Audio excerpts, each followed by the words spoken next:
Welcome to the Two Grumpy Bastards podcast, where feelings aren't felt and snowflakes melt.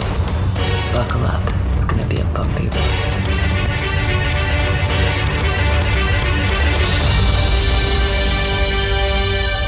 These confines with a monarch's voice cry havoc!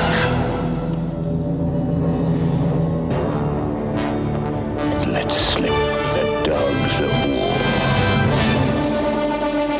To my city steps. You insult my queen.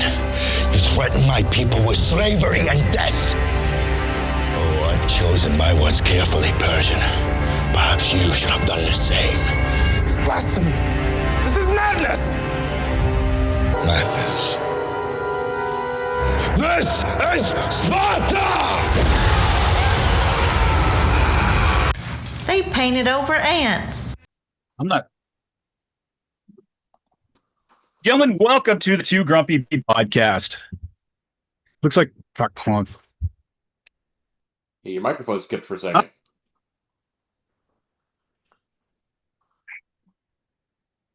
Really? It wants to use my. It wants to change the microphone in midstream here. Hold on. That must have been why it skipped. Oh no, I don't want that microphone. Fuck. Hold on a second. Yeti stereo microphone. There we have the Yeti. Can you hear me? I can hear you fine now. All right.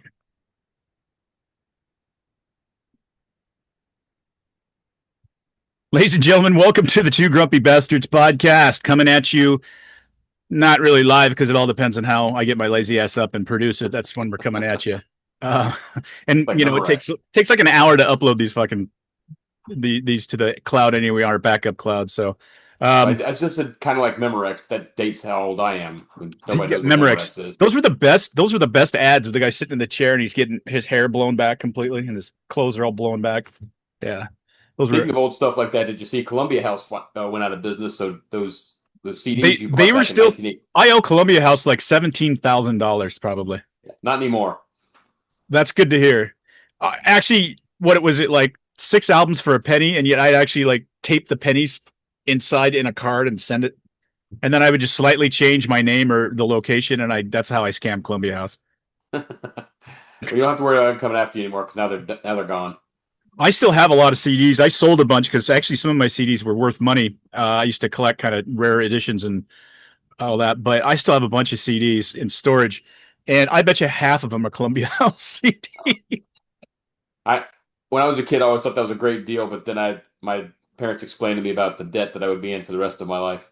Rest of your life, yeah, because they charge you interest, plus they charge you 3 times what you'd pay in a record store for a CD or a tape, a cassette tape. Yes, ladies and gentlemen, I know what cassette tapes are. Matter of fact, Russ, when I was a youngster, and my sister's ex-husband had that badass Boss Mustang, he gave me. There was an 8-track player in the Mustang, and he gave me I still have it, I hope, in storage somewhere, a turntable and the speakers and the console. And it was the phonograph and an 8-track mixed together, and I was in hog heaven. You know, there's something. Do you remember how 8-tracks used to sound? No, because I don't really remember the 8-tracks. The cassettes were I played records. Right. The cassettes were the first thing I listened to in a car. Yeah.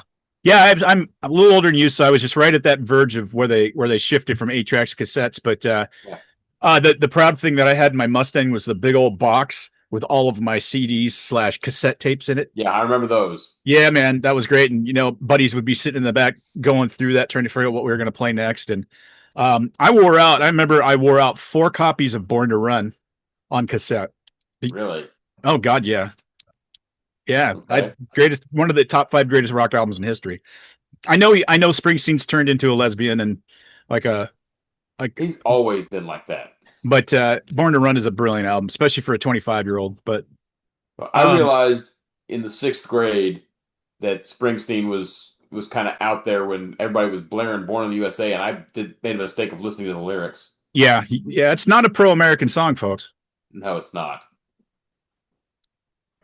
So, yeah, you think somebody that grew up blue collar in Jersey with my dad's working in the factory every morning. He gets out of bed and he goes to the factory. 2, 3, 4.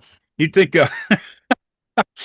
that dude would have a little bit more, I don't know, conservative values, working class, blue collar, and he is absolutely one of the richest rock stars in history, one of the most famous people at one time ever. And I think that's called capitalism, pal. Yeah, but if you notice, we could talk about it at some point later. Most of the communists are the liberal rich kids. They are. Isn't that amazing? Are they? Do you think that's an outright rejection of? I don't know. Is there something inside there where they want to be a cage fighter and they realize that they've been a pruned hen their entire life, I and so think they it's a reject guilt that? thing. I think it's a guilt thing. Well, Guilt plus privilege. I agree. I think it's kind of a big picture thing too. And they've been beaten up. People, you get down to the core of people, and we're all pretty much the same. We're motivated by the same things. And I think when you experience, and I've experienced this in my life, where you experience like an existential. I just made up a word. Existential, cognitive dissonance within you. I think that's what causes a lot of this misery and anger that I see among people on the left, just the ultra hatred. And they can look at somebody like, the horrible things they were saying about JD Vance. He's kind of fallen off the radar, so they're not after him as much as they were. But you're talking about a guy who exemplifies what's great about America, and somebody everybody should look up to. And oh, by the way, he's got biracial children. He should score on your scorecard there. And I'm looking at that and going, wow, I don't look at somebody that's a good person who's doing good things, even if I don't maybe agree with them on everything, and go, oh, I hate that person. That purpose is Stalin. That purpose, Yeah. all the horrible things. I don't get it. I'm It's very emotional interested in reaction. this. Yeah, it is. People are unable or unwilling to balance out their emotion with reason, and wants to go down that emotional path. So that's why I always seem like a robot, is because I try to bring reason into it. Doesn't mean I'm unemotional.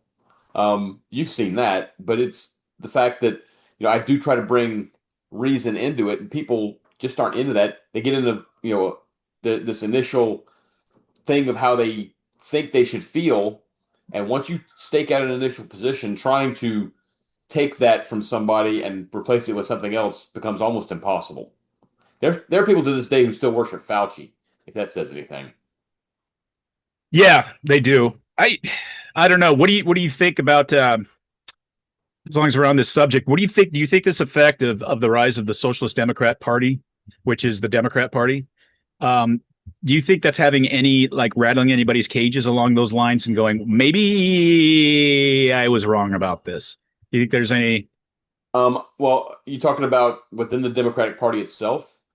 Well, I'm talking about the rise of the far left in the Democratic Party. Like, I left the Republican Party in around 92, 93, I told you, because I was not comfortable. Not that I'm not a man of faith, but I wasn't comfortable with how the far right Christian coalition was trying to seize control of the Republican Party. And that is absolutely what was going on. It was going on. Well, and so I wonder if this might have the same kind of effect in the other way. It is starting in a way, I think. I've noticed the beginnings of a pushback. The problem is that there's no real systemic immunity in the Democratic Party to the far left, because we can compare it to the far right takeover in a way that the establishment thought they could channel the far right. The establishment thinks they can channel the revolution, not realizing the revolution tends to eat them. But Right. I've noticed some folks starting to push back on this. The Joe Scarboroughs, the Bill Maher's, the James Carvilles are starting to push back on this. The problem is, the question is it too late for them to actually have an impact to push back on that? I don't know. A lot of the energy is with the socialists because they're organized, and they can, if you can become the major nominee of a party, you've got a decent shot. You got like 40% voting base built in, so you got a decent shot at winning the election anyway.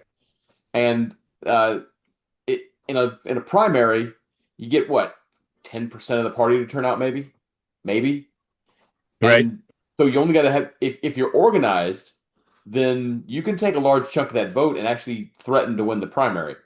So that's what they're doing. They weren't trying to take over writ large. It's like a small cancer that's trying to get inside the cell, and once it's there, it can grow. But that's what they're doing. I do think they're starting to push back, but the right has had experience excising bad parts of its party, like the John Birch Society, for example.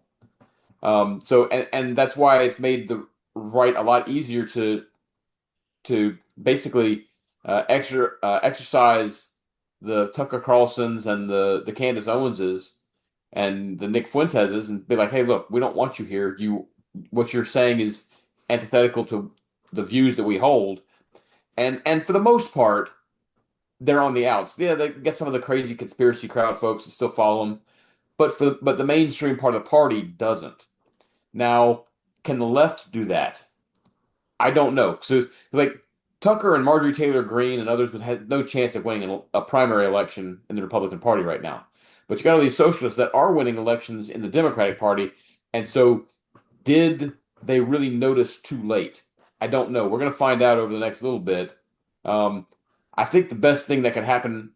I think the best thing that could happen for the Democratic Party right now, in my opinion, would be if they lost the midterm elections. If the Republicans managed to maintain control of Congress somehow, I don't just mean the Senate. I mean, if they managed to maintain control of Congress, that might snap the Democrats out of it.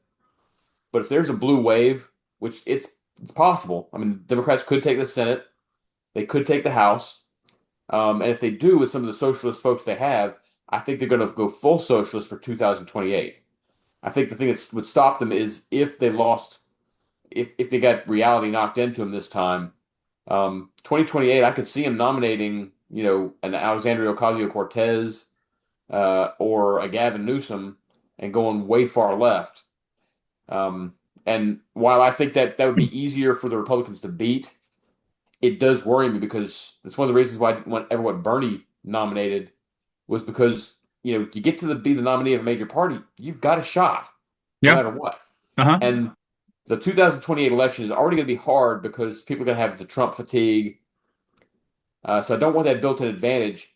And the 2028 election is important. It's real important because the 2030 census will happen during that next term. And if the trends are going the way they should and you don't get shenanigans to cheat the trends, then the 2030 census should realign the entire electoral platform, and that so-called blue wall no longer exists. That's a lot of analysis. Sorry about that. No, it's all good. No, it's great. It's great. I like the philosophical discussions. Kind of my fort. But I mean, that's how you pronounce it. It's fort, not forte. We're not French gay people. All right. Quit pronouncing it like that. Everybody else in the country pronounces it that way, but okay. I got to turn you up. My air conditioning is, I think, overwhelming me right now. Like when you put the wrong emphasis on the wrong syllable. All right. That's not going to help. Oh, well. I can't turn off my air conditioning. It's 90 here today, which is very, very hot for us. It's in the mid-90s here, but the air conditioning, it's not keeping up. I have a little window unit, and it's not keeping up. So. Oh, okay. Yeah, that's all right. Yeah, I'll go full commando. $500. I'll go full commando after we get off, so it doesn't matter. I didn't need that image. Sure you did. I'm here for you. Here for you. All right. You go miniature commando? What's that? You going miniature commando? Yeah. I had some feedback for you, and then we got off on this little stupid Koop tangent. I guess my thought is you're right that the Republican Party has shown signs of, this doesn't belong here. Although the tent has gotten much, much bigger than since I became a young Republican back in the day, and which is good. It's a good thing in most ways, I think. But the Democratic Party has done nothing like that. And, some of the most shocking things I've ever seen in my life is you got Bernie Sanders showing up on the stage with a guy who has a Totenkopf tattoo. Mm-hmm. Bernie Sanders is a Jew. He may not be a Orthodox. I don't think he's religious practicing. He's about as Jewish as a ham sandwich when it comes to religious. And he also shows up on a dais with a guy who is a far left Islamic Sharia law believer and endorses that. And Bernie is a Jew, and just that kind of thing. So the equivalent, I guess, a point I was going to make.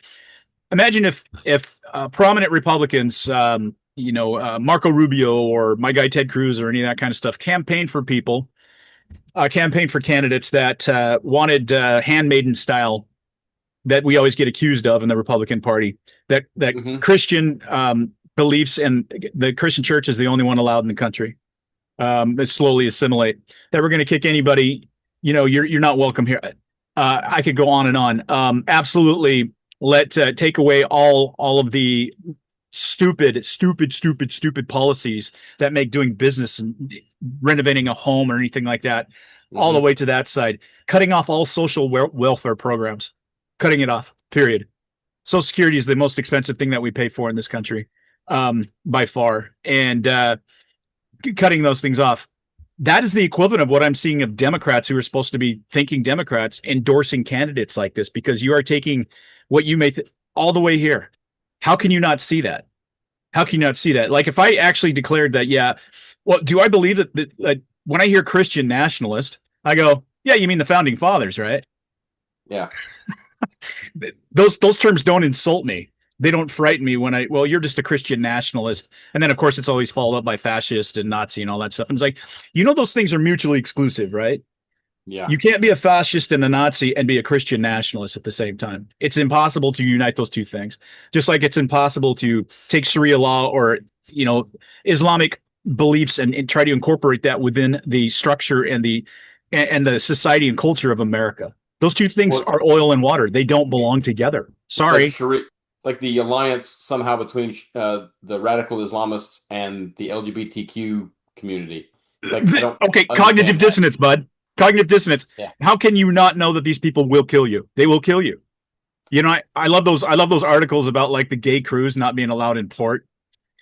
The Islamic countries. Yeah, Jordan is like, no, fuck you. You're not allowed. That wasn't Jordan. Turkey and Egypt. Turkey and Egypt. Thank you. It wasn't. I don't know why I said Jordan. Jordan's landlocked, isn't it? They have the Gulf of Aqaba. Okay. Seen in my head looking at the map. One very small portion. Yeah, that's right. That's right. Yep, I see it now. Yeah, they don't. I don't imagine they have much of a navy. It's like a couple of kids on a paddle board. Yeah, if that. Yeah, with like really bad bombs strapped to them. That's their navy. Mackerel with dynamite splash. That's their navy. I'm sure they don't have mackerel over there in that part of the ocean, but makes it funnier to say mackerel. I got into an argument with an NCO of mine who was black. Not an argument, fun argument. You know how that goes. Yep, where he was like, when I was stationed at Fort Lewis, and I grew up on that beautiful lake, and had everybody, what kind of fish you got in that, sir? What kind of fish you got in that lake? I say, oh, big old rainbow trout, big old brown trout. One of the record German browns was caught there a few years ago. Blah blah blah blah. And you go, you got no mackerel? Okay. Landlocked lake, like 2 hours from the ocean, from saltwater. Hour from saltwater. You don't got no mackerel? I don't want to fish ain't no mackerel. I was like, it's a lake, right? Yeah, different bodies of water. That's funny. Speaking of bodies of water, whoa! See what I did? See what I did there? Let's talk a little bit about the USS Abraham Lincoln. Just to give everybody a once over the top. So there's been a lot of supposedly, and I'm saying supposedly, I don't know. I've read a lot about it. And it hasn't necessarily come from the sailors or anything like that, but conditions on the Abraham Lincoln are abhorrent, apparently, according to some of the sailors. The food quality's gone down. They had plumbing problems. They've had because it's been a longer deployment than standard, but not really within the realm of possibility. What has happened is you got family members talking to the press, trying to get their 15 minutes of fame, saying, "Oh, my husband said there were 6 sailors who tried to jump over the side of deal to try to kill themselves." No, they didn't. Oh, that didn't happen. That didn't happen. You don't have to try on an aircraft carrier. You can just run in any direction on top of a deck of an aircraft carrier, and you're going to go over the side. I've toured a couple of aircraft carriers when they've been up here, because we've got the big base in Bangor and where the subs are. The aircraft carriers come in, and they've got the huge shipyard in Bremerton where they actually can dry dock it. I actually saw an aircraft carrier dry docked.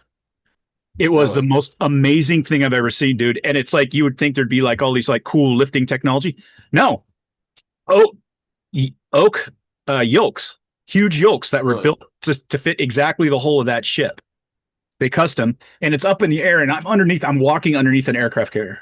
Nice. That was, I got to admit, I never want to be in the Navy, but fuck, that gives you go, yeah, that gets me a little hard. Those guys are bad. Kitty Hawk. But what's that? So I've been on the Kitty Hawk. I've been on the Kitty Hawk too. Yeah, it's cool. But yeah, I got to see I got to go on both a boomer nuclear submarine, and I got to see that because we have those up here in the Puget Sound. And I know people. I've never been on I've been on like the display submarines, Uh-huh. but I've never been on an active submarine or anything. Obviously, I couldn't go very far in it because even though I had a TSI at the time, you can't go in the nukes area or anything like that. But I got to And what see. folks don't understand is TS clearance doesn't mean you have access to everything. It means No, God, no. if there is something that your job pertains to that is TS, you can access it, but you can't just go, figure out everything that's top secret. You have to get what's called a local clearance too. So I can have my TS, but I have to go through like the emergency operations center, or I'm talking about bases and posts or whoever, and get a local clearance to be able to see. And I've done that. I used to, in my second to last job, I was working with FEMA on a contingency of operations plan in case there was something horrible that went down, and that was one of my jobs as the G3 to make sure we had a contingency. For those of you folks who don't know what that means, big disaster, how do we handle it? It's that simple. Yeah. And it's a book about 2,000 pages because every section has to have a plan and it all has to mesh. Yeah. That was a big project. Woo. Because nothing existed at that unit when I got there, and I'm like, "Where's your coop?" And they're like, "No, your COOP." Yeah. And I ended up being the guy. And my boss thought it was funny that he assigned, Koop to write the Koop. Koop to write the Koop, yeah. Yeah. But so I getting back to, I still got that image of the aircraft carrier above my head getting serviced. It's just fucking amazing. That's just amazing. Human beings can be really cool when we want to be building and designing stuff like that. So the conditions supposedly by secondhand information, no firsthand information. I have some thought. I have some stuff I want to share. I have some thoughts too. I was just going to kind of give it an overview, and then I was going to turn it over to you, and then I've got some actual specific kind of information I've gathered behind the scenes with people that I know in the Navy.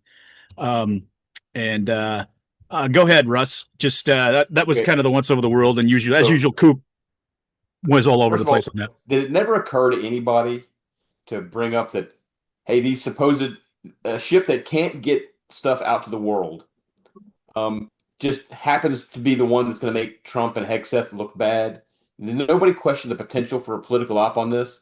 There were supposedly texts coming from sailors aboard the Abraham Lincoln, and if you read the texts, it talks about my boat's doing so bad and I don't like it on this boat and all this other stuff. And I'm like, sailors don't call their vessel a boat. All right, that's like the infantry calling their rifle a gun. It's just interesting. Not done. Interesting point. Ship. It's a ship. A smaller craft can be a vessel, but it's not a boat. That's not the way the Navy operates. They tried to show pictures of this abhorrent conditions and the plumbing and all this other stuff. However, if you take a closer look at the pictures that are supposedly showing some of these bad conditions, you'll notice that the sailors in the pictures are in hard hats. Sailors only wear hard hats in dry dock or in the shipyards. They don't wear it on the ship when you're on a deployment. That's not the way it works. So folks are like, well, they don't have the greatest food because it's not fresh. Well, all right. So two things about this. Number one, I remember it was about a year ago that people were giving Hegseth shit because they were ordering lobster and steak for folks in the Navy. Yep. Now the food's not up to snuff. Second, do they think that we only have a couple of fields in Georgia and we try to put this stuff on a speedboat and race it out to the Persian Gulf to get our sailors food? We've got food stocks and fuel stocks literally around the world. That's part of how we are able to have such an expansive Navy, is because we've got this stuff all over the world. There was a report of one sailor who went overboard in an accident, and he was rescued and is fine.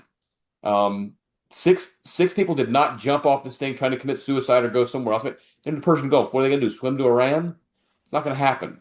The ship was about 260-ish days deployed, which is not uncommon for a naval deployment, especially during combat operations. Right. But I've been deployed 365 days a couple of times. And my conditions weren't as bad as some of the soldiers that were deployed 365 days in the Army, who were sleeping on dirt floors and pissing in a hole out back. Regarding some of the so-called conditions, the sailors having to scrub they call it the head in the Navy. We call it the latrine in the Army. For them having to scrub the head and get all the nastiness out. There's not a maid on a ship, okay? Scrubbing the head doing all this stuff, that's part of naval duties and has been since the first ships set sail. It's Mm-hmm. just because you can't bring in cleaning crews and other stuff. That's part of what you do. There's it's funny that these parents that these helicopter parents talk about how hard it is. What the hell do you think the military does? All right, it's not a pleasure cruise. It's not designed to be like I don't know, Royal Caribbean or Carnival or something. It's a ship of war. Now it's a lot more luxurious than ships of war have been in the past. But it's a ship of war, and I mean I don't know if I was a sailor and my mom or dad was on the news complaining about conditions on ship, I'd be more than a little embarrassed. That's just not something. I mean, can you imagine the mom or the dad, trying to accompany the recruiter, or try to accompany their kid on the recruiting trip? Be like, I don't know if I want my kid on this ship. I need to see the conditions first. That's really really stupid. These you got to let go of your kids. They're in the Navy. They're going to war. Let them be grown-ups. They don't have to be coddled all the time. Like I said, I would be embarrassed if any of my parents showed up like that. I never had, well, actually, I never had a parent call and yell at me when I was a company commander. I did have some wives call and yell at me. Oh God, That, yeah. Blah, blah, that blah, was blah. all. I had some parents call me. I had one parent call me looking for his son who had gone AWOL 6 months earlier, and the dad didn't know it. So I just had to inform him, "Hey, sir, I'm sorry, your son went AWOL. We actually have an active warrant out looking for him, but I'm getting ready to deploy, so I can't Right. mess with this stuff right now." And he's like, "Oh, okay." He sounded very disappointed, and I understand that. But is it a pleasure cruise? No. Does it mean that it's some kind of mass ship of horrors? No, it's not. Just cast a jaundiced eye at what kind of information is coming out and what the political ramifications are before you buy everything hook, line, and sinker.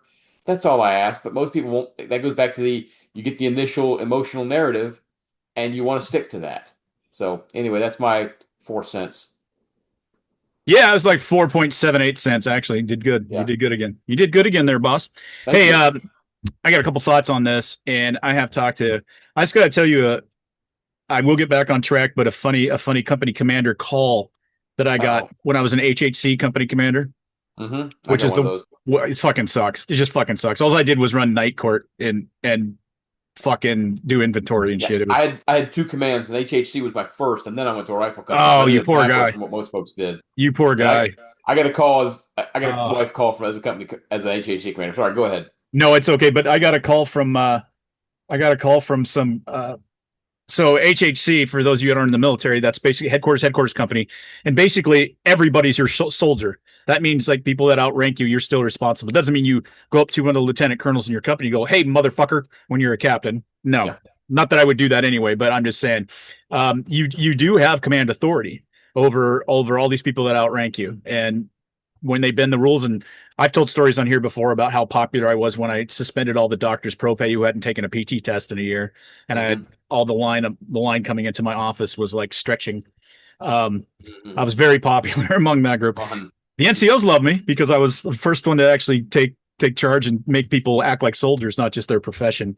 Your profession is soldier, and you're also that within the Army context. Anyway, getting back on track here. The I have very little sympathy for. So here's after all the information, and if this was real, if this was if something that I think was of concern, of course, you and I have been in situations where all we had was MREs. I mean, you went to Ranger School, for fuck's sake. Would you have one MRE every 2 days or something like that? It was 3 MREs for 2 days. Okay, and that is that's a different scenario. I realize that's training, but we both been in situations where you're sleeping, in your poncho liner on the ground for days or weeks at a time. My It's initial deployment to Iraq was like the first 4 weeks in country were nothing but MREs. MREs, yeah, MREs and bleachy water from the fucking water buffalo, probably. Yep. Probably didn't have your Evian out there yet.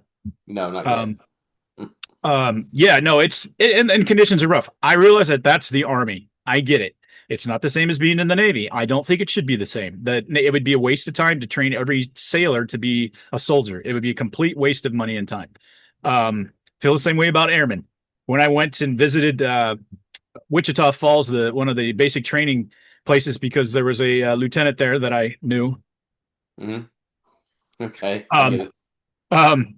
And she took me around and showed me, and their DFAC, they didn't even call it a DFAC. I can't remember what they called it. I think they called it the dining hall or something like that.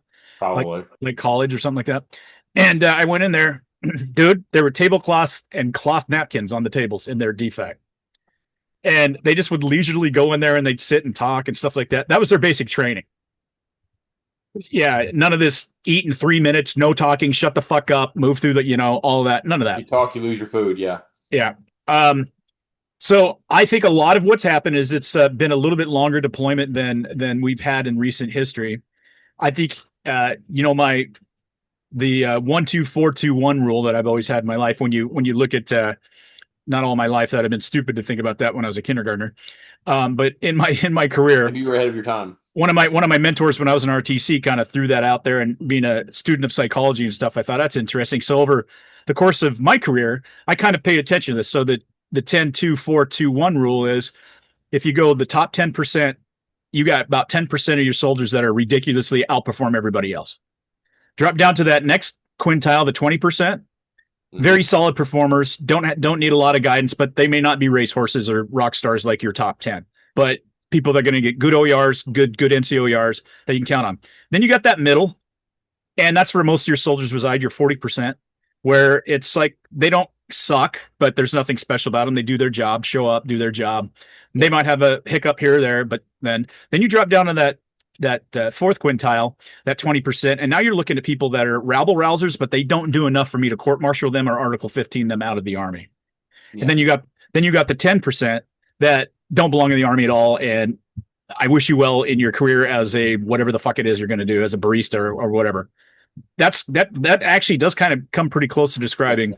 That's very close. And I came up with those numbers by myself. You're welcome. But after 27 years of looking at it, praise Koop. Yeah.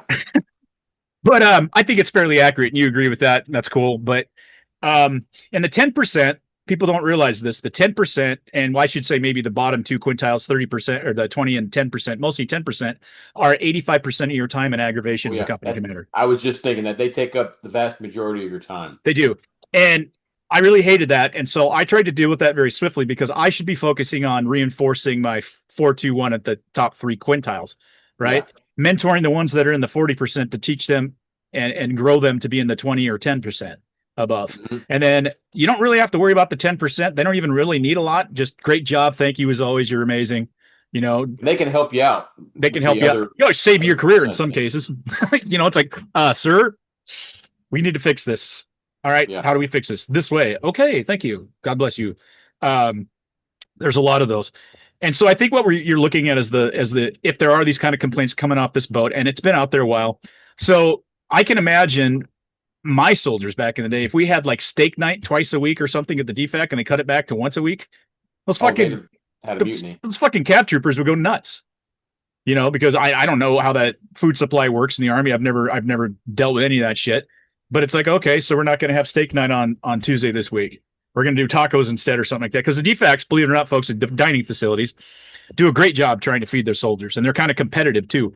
Oh, yeah. The DFACs on post want to be the best DFAC on post. Because you don't have to go to your unit's DFAC. You can go to any unit's DFAC. And some of them attract more folks than others. Yeah. And, as an officer, I love to eat lunch at DFAC because the food I had everything I could, especially when I was working out. Plenty of protein, plenty of vegetables, all that kind of thing. And as an officer, you had to pay, but mostly NCOs would go. Cheap. It was really cheap. I remember 90 cents was what I paid for breakfast at Fort Hood during my first tour of duty. 90 cents. And it was all you could eat: biscuits and gravy and eggs and potatoes and sausage and all that, pancakes. 90 cents. I don't know what it would be now, but even I think when I got out, going to lunch, because I wore civilian, business casual a lot there in one job. And so I didn't get the wink wink from the mess sergeant like you did in uniform a lot of times. You go up there and try to pay it. Yeah, your money's no good here, sir. I heard that a lot back in the day. Again, let me reinforce this. Treat your cooks and medics like gods, and it will reward you. Do everything you can to take care of those people. It will reward you. You'll be the first one up getting funky medicine when something goes down in there. I think a lot of it comes from that. I also have heard from I don't know if this is any more just grumbling or because it got out on social media. It's grumbling. I had a soldier when I was a platoon leader. He was really good at his job, but he was a fucking train wreck. I mean, his uniform always looked like shit. His shit was always unbloused. He didn't do the camouflage stuff very well. He would just like take a little black and smudge it on his face. He was never shaved. And I was always fuck. And he was one of those guys that was so good at his job that you're not going to fuck with him too hard. The folks you give leeway to, and sometimes they can carry that too far to where you can't give them the leeway. But most of them know they can get away with extra stuff. Yeah, no, I've had a few of those. It's like cross the line, motherfucker. No. There's a line. Don't take advantage of my amicability here. Is that a word, or should I say amiable nature? I don't know. Amicable would probably be fine. Because when I think of Koop, I think of amicable. So the feedback that I'm getting, and there's been a couple of guys on our page that I've hit up and say, what's your thoughts on this? Because I can't imagine, like you said, we have resupply points all over the world. An aircraft carrier can land a Hercules aircraft, which is a multi-unit, but they also use it for supply. I mean, you can't tell me supplies aren't getting out to the aircraft carrier. Of course they are. You've got an armada there. You got an American armada, probably a bigger collection of ships than we've done since Vietnam, I'm sure. Well, and the way you do it is, you're not like flying it around the Horn. You got, we've got restocks in Saudi Arabia. You fly stuff into King Khalid the air base there, and then you fly it out to the ship in the Persian Gulf. That's the transit point. Yep. Well, and two, people also don't realize one of the reasons that we can hit the ground running, like in Desert Storm and then OIF, is that you have these huge, and there's a couple that dock in Tacoma in the port. I've taken many pictures of them. You have these huge vessels, and you can always tell because they're like 4 stories tall, and you've got equipment. When you go to war, folks, you get deployed. You don't take the equipment you have at home and necessarily put it on stuff. There is stuff there. You go, there's a battalion task force worth of stuff on each one of these ships. Might even be some of these ships carry a brigade, and I'm talking cav here. I'm talking tanks and Bradleys and all that stuff. They can carry basically a brigade task force, and they're all over the world dispersed. This is not top secret or secret information. This is stuff you could look up. The locations are secret information and stuff like that, but they're all over the world. They can be in a port of call within 72 hours with basically, and for those of you who don't know what a brigade task force like in a cav unit looks like, that is a lot of tanks and Bradleys and artillery pieces and Apache helicopters and everything else. And you fall into that equipment that's already there waiting for you. You do your PCIs, you PCMS, and then you take off and you log her up and you make different, like you have a company task force, then you get up to battalion task force, and then eventually the whole brigade task force comes. But it's got everything. It's got your logistical trail in there. It's got everything you want. And it's actually pretty incredible. And I think that people don't know how force projection works. That is the biggest boon in the cap, or why the Army has more ocean-going vessels than any organization in the entire world because of stuff like that. It's also one of the reasons we are the only country on the planet that has a global force projection capability. Right. I mean, it's only smart. It's like, no, back in the day in World War I, World War II, Korea, we would go somewhere and try to build up combat strength by bringing it in from out of theater, and it took fucking forever. In World War I, as a matter of fact, we basically didn't even use any of our own equipment, except our rifles. We didn't have any artillery. We didn't have anything when we went there. We relied on English and French artillery, which was doing such a good job winning the war when we got there. Yes. Anyway, I think I'm sure that conditions have deteriorated somewhat, but I've had to shit in the sand for weeks at a time. Sorry, that was grotesque, but you and I both. And then, the MRE toilet paper don't cut it. Let me tell you, folks, the MRE toilet paper don't cut it. That's why it's a very small pack that's designed to wipe your finger off after you use your finger to wipe your own ass. There will be collateral damage if you try to use MRE toilet paper.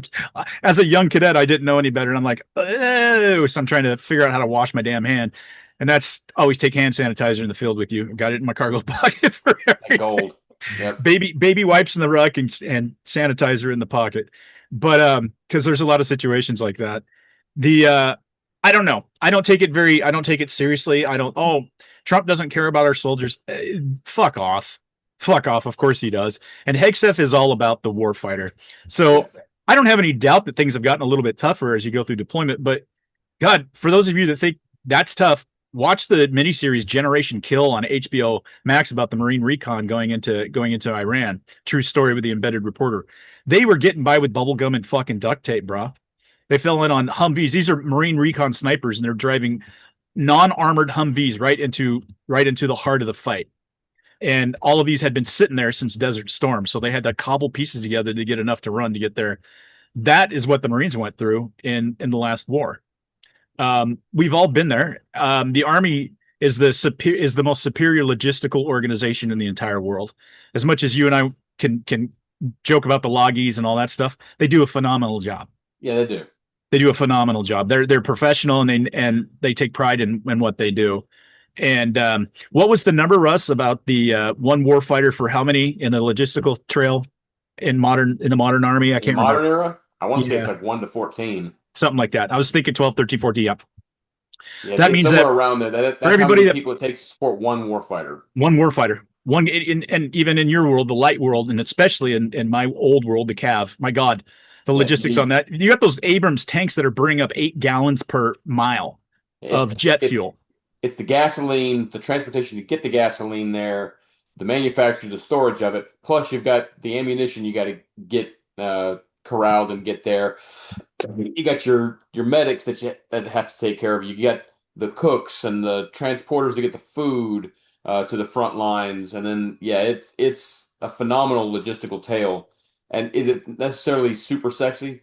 No, but is it the way that you win wars? Because you can fight for a day or so with just your grit, but then eventually you're going to want food. You're going to want ammunition, unless you're just going to use a pointy stick. Right. You're going to need something for a tank. You're going to need gasoline, because tanks don't go nowhere without gasoline. And what happens to tanks a lot? They break down a lot.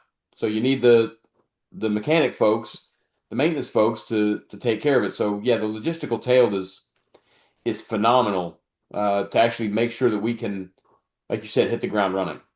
Your best, some of the best soldiers that I ever worked with, and they were some of the wildest and stupidest, but also geniuses, were my motor pool guys. And usually have a badass master sergeant running the motor pool. But I got to tell you, man, I never failed when I would put a call in, and within minutes, if not an hour or so, there'd be a big M88, and that's like the biggest vehicle in the world because it's built to tow tanks.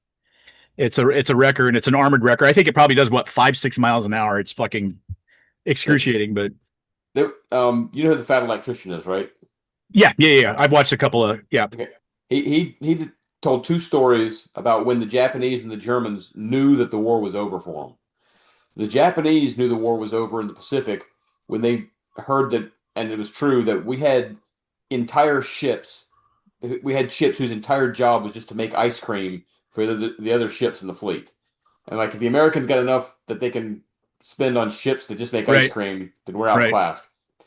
And in Europe, it was when the Germans intercepted some American mail, and because they captured a supply point, and in the mail was a chocolate cake, and the chocolate cake, they said, was still good when they opened it, and the Germans didn't have any way to match that. That's one of the ways they knew that the war was not going to go their way, was because of the logistical system we had in place to get that kind of stuff to the front lines. Yep. Yeah, no, and you've said it, and I've said it a million times. Yeah, logistics wins wars. Logistics wins wars. So that's absolutely true. Napoleon found that out the hard way. Yes. He died because his logistics strained. Yep. Yeah. It's kind of interesting too. Like, you see these movies about like the Napoleonic Wars or whatever, and it looks like you've got like these 10,000 men out there marching, and you got your what do they call them? The green coats. You got your berserkers out there running around and all that. Mm-hmm. And it looks like they don't. Oh, okay. About 5 miles behind them is this huge encampment where a lot of their wives and even their children are, and that's your logistical trail. They're there with all the lot. It's huge, and it's always been that way. It's always been that way. So I had to work, cross branch, and learning how I can't remember even not the MEB, HEB, but the different, I can't even remember the terms for the different logistical areas that you would build up. And for some reason, when I went to OBC, BSA, the CTCP, the sorry, thank you. FTCP. I was thinking BSA, and then it gets bigger and bigger and bigger. Those things look like a city. Oh yeah. I mean, they bring out those what do they call those buildings that they're in a little box and you push out the doors and all that. Prefab buildings, yeah. Prefab, thank you. I don't know, for some reason fab mod was in my head, but I must, because I'm talking to you. Yeah. So all of a sudden, there's like within 24 hours, there's a city there with like a Ford Sport medical company and all this laundry services, and you can even go back there and take a shower. Yeah, when I was my first duty station was Fort Irwin, but after that, I got deployed to Fort Irwin on a rotation, and I remember, we went to this one spot, and it was the middle of the night, and they're like, "All right, we're going to put the BSA here." And I watched over the course of 6 hours as they built this city in the middle of the desert with all that stuff you're talking about. It's incredible. It's actually very impressive. As much as guys like you and me that were, riding around and or you walking or me riding around in an armored vehicle out in the middle of nowhere and feeling like you're the most important fucking thing in the world. Then you go in there and you go, holy shit. Somewhere, and I know a lot of what they it's not logistics anymore. What is it now? Is it all logistics now? They put like transportation and all this stuff underneath Yeah, I think it's all logistics. It's all logistics. Yeah. They took away transportation core and all that and just made it. But anyway. Oh, that's a transportation ordinance. Oh, and there's one other quartermaster. And they all fall in like the same branch. Same branch now. Which I think is smart, probably consolidating all that. It's kind of weird to have those as different branches.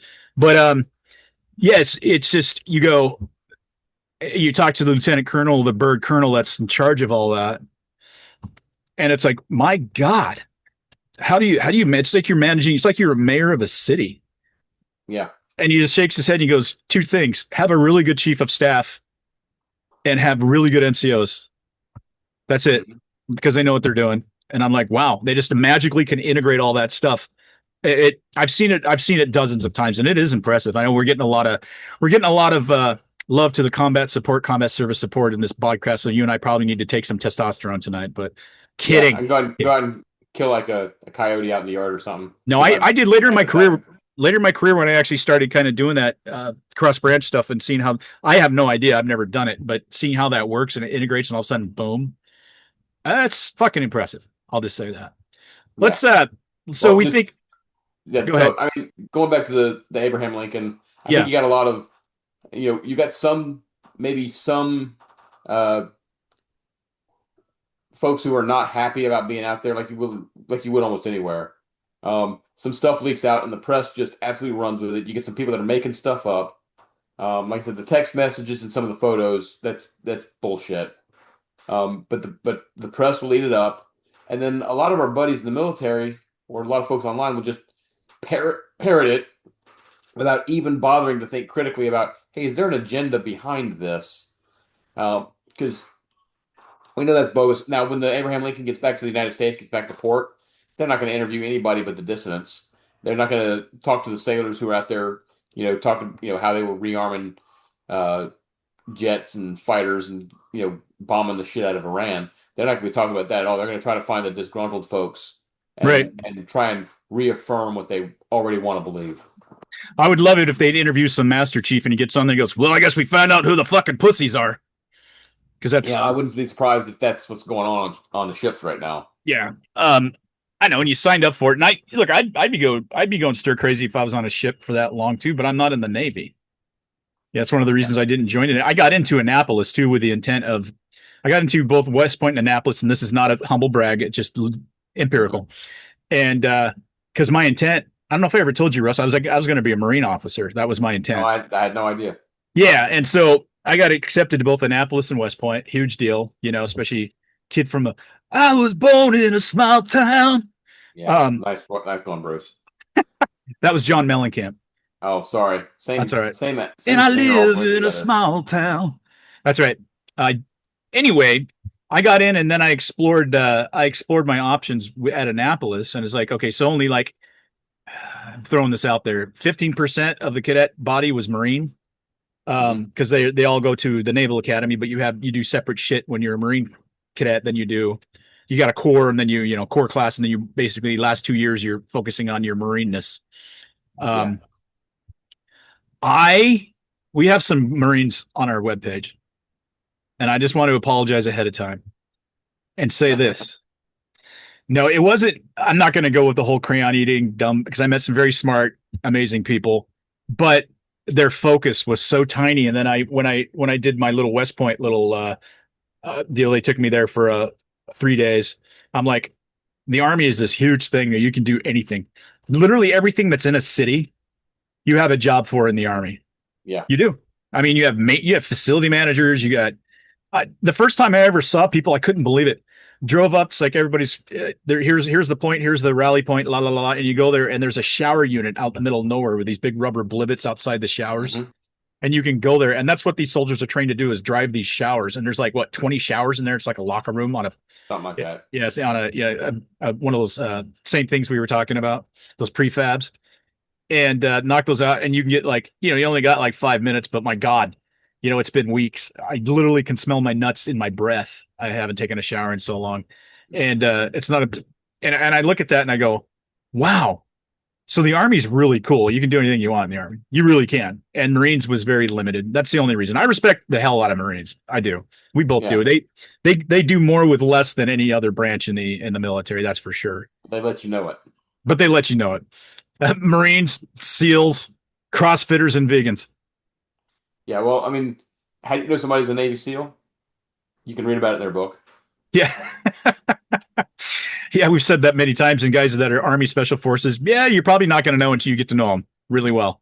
Yeah. Well, and I think I saw there was a SEAL I saw on once who was actually, honest about this. It's like, why do you know all about the SEALs? Because you're allowed to talk about them. You're not the ones you're not allowed to talk about, like the Delta Force operators and the CIA paramilitary. You don't get to talk about them. They're the real badasses in the shadows. Yeah, they are. Look at this. I look like a little bit like Moses right now with the sun coming in, don't I? Well, I was actually thinking because of the way the sun was a second ago, it almost made you look like the light was going off, and you had like a wispy side beard. So I was thinking one of the Chinese philosophers. Kind of like this right now, right? Yep. Confucius say, man who put hand in pocket with hole in pocket feel a little cocky. Oh God.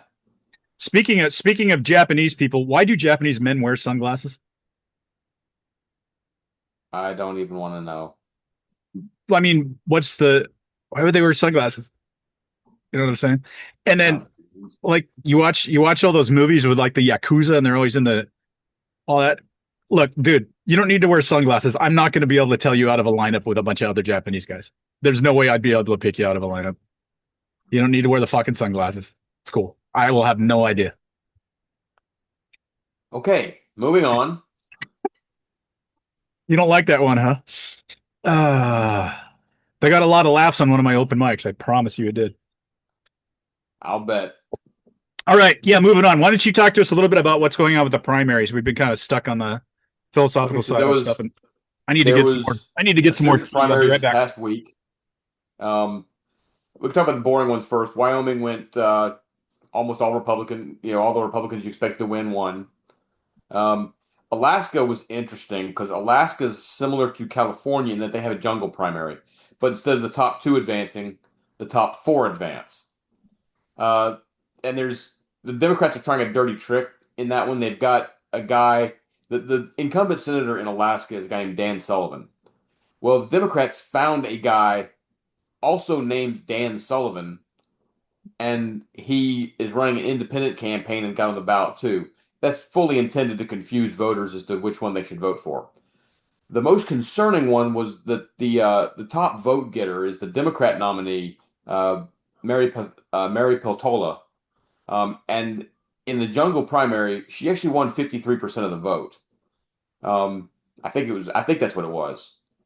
Now it's not. They still have to go to the general election in November, but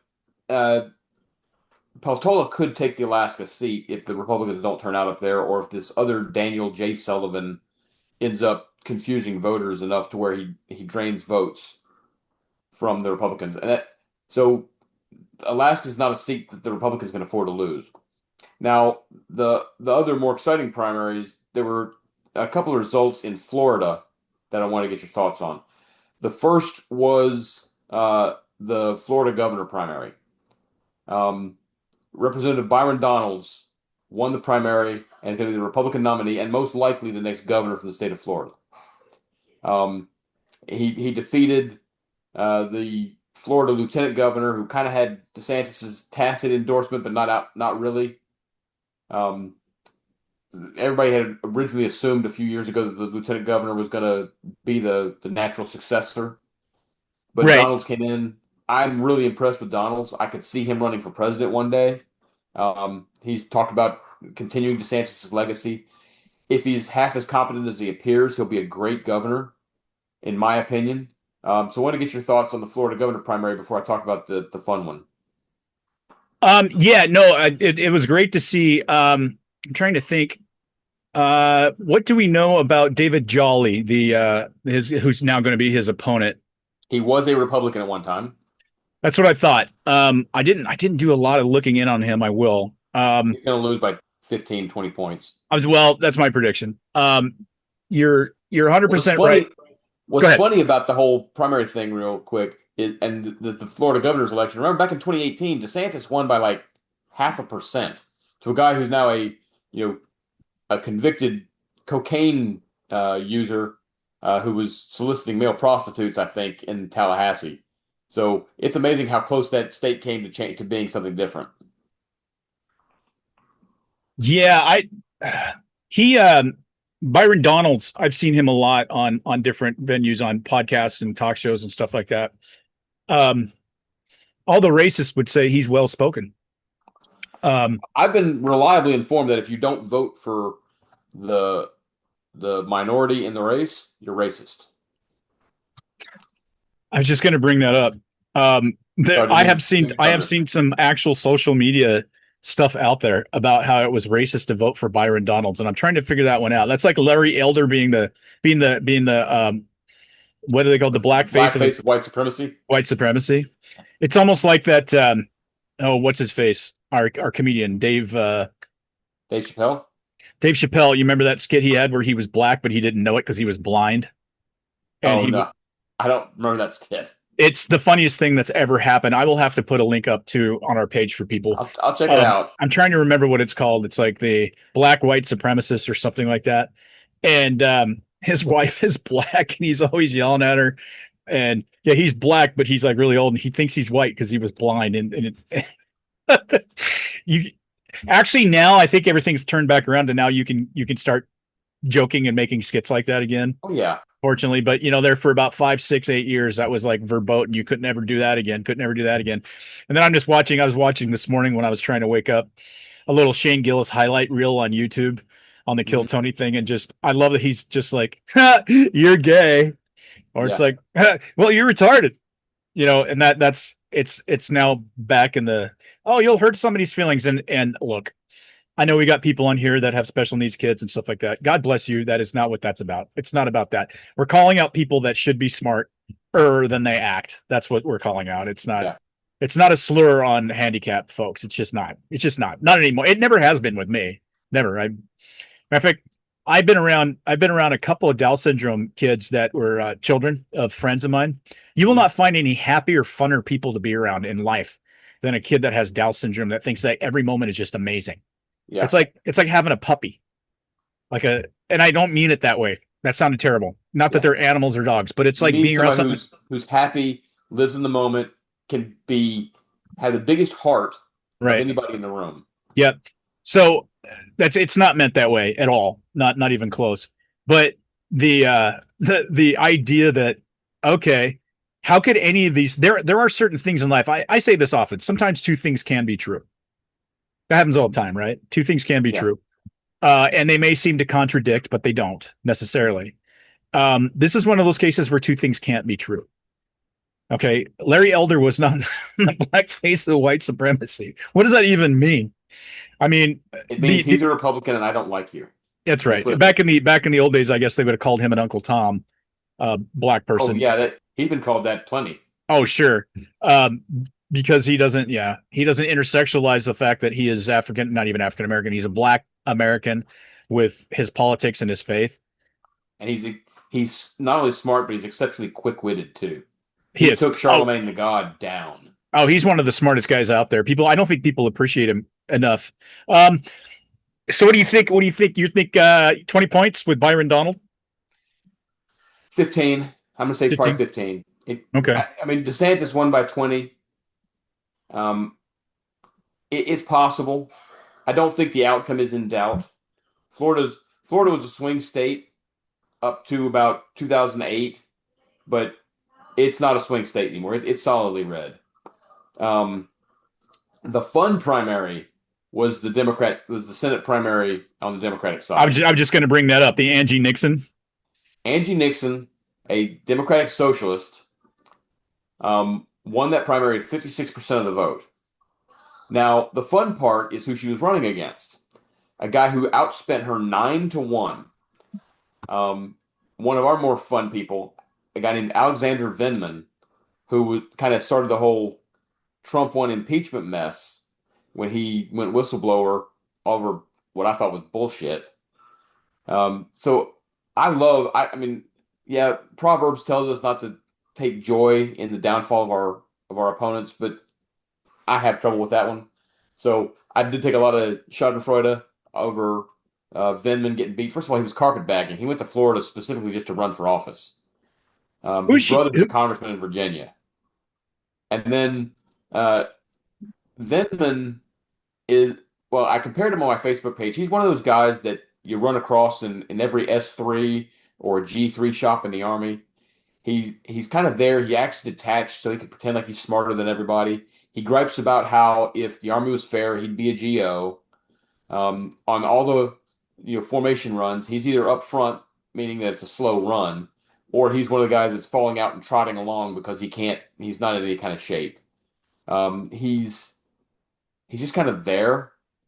One of the things that told me what an incompetent underperformer Vindman was if you look at his resume for his time in the Army, and here's what I mean by that. The dude had a deployment to OIF as a captain. He got an RCOM out of that deployment. Now, for folks who don't know, getting an RCOM out of a deployment, an Army Commendation Medal, may sound cool. However, no, it doesn't. Not for an officer. During OIF, they were giving out Bronze Stars to captains and above like they were candy. Mm-hmm. I've got 3 Bronze Stars. Okay. What Army surplus store did you buy those at? Yeah, the one down the street. On my tours, I ended up with 3 Bronze Stars. Right. If you were an 03 or above or an E7 or above, it was kind of a given you were going to get a Bronze Star. All you had to do was be competent at your job. So for Vindman to not get a Bronze Star, he's got a Purple Heart, which means he was on somewhere where he ended up getting hit with something. But to get a Purple Heart and not get a Bronze Star out of deployment, that tells me he performed very poorly when he was overseas. I've never liked him. I've run into too many folks like him in the Army, and he grates on me. And I was really glad to see him go down, even if it was to a Democratic Socialist, because Ashley Moody's going to win that Senate seat. I give her a 90% shot. She'll win by as big a margin as Byron Donalds does. Ashley Moody is the sitting senator. She was appointed to that seat when Marco Rubio took the Secretary of State job. She won the nomination to earn a full term, and she's going to wipe the floor with Angie Nixon. So I'm not worried about that. I was just glad to see Vindman go down. I was too. We both hate him. We've talked about him years ago on the podcast when he was doing the whistleblowing thing. And I always love that when I see people who bring stuff like that up. Do you know how many? I came out of the Army scorch free. I had no EOs that went through. I had no IGs that went through, but I had complaints, but I beat them because this was some dirtbag that I was trying to do the right thing for the Army and for this person, getting them out of a situation they were failing miserably at and miserable in their life and situation. I looked at it that way. This soldier is miserable and not able to. No, the Army's not going to bend and sway. I'll do what I can to help you. Vindman reminded me of one of those guys that had absolutely, and I've served with him too. Absolutely, I don't know if he's a narcissist, but he certainly has some psychopathy going on there. Yeah. There, he almost lacks anything that I can't imagine anybody working for that guy and going, yeah, he's a great officer. I really enjoyed working for him. No, You he's see simply a enough. body. He would have been a guy that about 3-4 weeks into working with him or going to his unit or him coming to mine and him being that way, I had a technique if I had a problem with somebody and it wasn't immediately thrown through a wall. That came later. That was like phase 3. Phase 1, I would seriously just come in your office, kick anybody out of there, even if I was the same rank or even a rank lower. I'm like, I need to talk to go and close the door and I go, what's your fucking problem? Because guys like that always talk shit about guys like me and guys like you. Mm-hmm. They always do. It's the same thing that happens on the left now, where they see people that seem to be going through life happy and well adjusted, and they're pissed off. He was one of those guys that I probably would have hung by his jock from the fucking coat rack in the locker back in my day. I wouldn't do it anymore because I don't think I can lift anybody that high anymore. But I'd like to. It just looks like to me a bad officer. Like you said, there's no way that you can come out of there with RCOMs. Those are for like E5s and E6s when you go to another unit. Your end of tour, thank you very much, handshake out the door for, or even lieutenants or something like that leaving the unit. I actually, I'll brag to you a little bit. My company commander is a platoon leader when I was leaving Fort Hood, or platoon leader, HHC, that kind of thing. Put me in for an MSM with division. Put me in for an MSM. And that's ridiculous. It got downgraded by the 1-star, of course, to an RCOM because lieutenants don't get MSMs in my division. You have to do a buddy of mine at Irwin. Yeah, and it's stupid. I got the RCOM at Irwin as a lieutenant because that's what lieutenants got when they left their first assignment. But the fact that, and I wasn't even mad about it, the fact that my company commander put me in for an MSM, that meant everything. Well, obviously the battalion commander did. It had to go that level of award had to go through battalion commander. But that's all I needed in my whole life to go, wow, as a lieutenant, I got put in for an MSM for this tour of duty here. That's pretty amazing. Like RCOMs are nothing. RCOMs are like, thank you very much. You did a okay job. I mean, anybody that left your unit that did their job and didn't fuck things completely up got an RCOM. Or some extra. If you did something cool, something extra on the side, you got an RCOM, that kind of thing. But yeah, I'm talking about in deployment. I know RCOM coming out of deployment. Well, he was an 04 at the time, I believe, right? A major at the time. He was an 03, but even then, 03s and above got BSNs. That was like standard. I was lucky enough to work for men that really had my back, and I left units. I have 7 MSMs, believe it or not. I think I have 4. Yeah, 7's a lot. Yep. And that means I did a good job going out the door. It's kind of funny, and not everybody was a fan of the fact that I was getting those, trust me. But those were let me brag for just a second. I know I shouldn't brag, but I'm going to. No, go for it. My leaving the Army award though was Legion of Merit. Right. I was, and normally the 05 ranks didn't get that, so I was. It's a big deal. No, it's a big deal. I was happy with that. Anyway, keep going, please. Yeah, no, I have an LOM as well, but nice. Yeah, but part of my advantage, though, I'll be honest with you, is my MOS and some of the jobs I did, you replace somebody, or I had the opportunity to create jobs out of whole cloth, out of hide. I would create jobs. And because like general would be like, here, I need this and this and this. I'm like, all right, I got it. And at one time I actually formed an S3 shop because they didn't have anything like an S3 shop at a unit. And I'm like, okay, who here is a Ranger qualified? E6, you're working for me. And I stocked the shelves. I had talent. I was the goddamn Dodgers, LA Dodgers, with all the talent I had. But yeah, I hate people who have their 201 file, as I say, on the back of their truck window and stuff like that. And the vets, I always say this, the veteran hats, dude, if you're a career Vietnam vet, wear the fucking shit out of anything you want to. Have as many pins and shit on you. You earned it. God bless you. You're, but I feel the same way about guys who wear NFL football jerseys not on game day.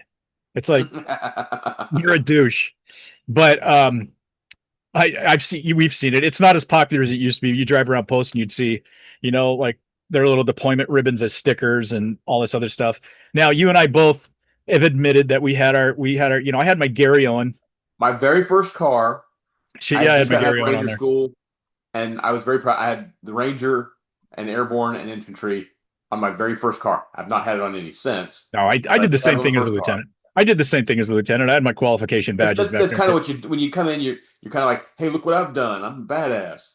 Well, the first time you do something awesome in the Army and you get rewarded for it is the best feeling in the world, man. Oh yeah, it's like best feeling in the world, and it's like, yeah, I don't know, yeah, I needed the Army. It saved me from a life of being a bouncer in gentlemen's clubs and going to clubs and listening to Soundgarden for free. Yeah, it saved me from that life. But anyway, we digressed entirely there. But we're glad that son of a bitch didn't get in. One more that I did want to discuss, or not necessarily discuss, but bring up is the which one was that? Hold on. I had it up here. I bookmarked it. The Alaska Senate race. You mentioned that.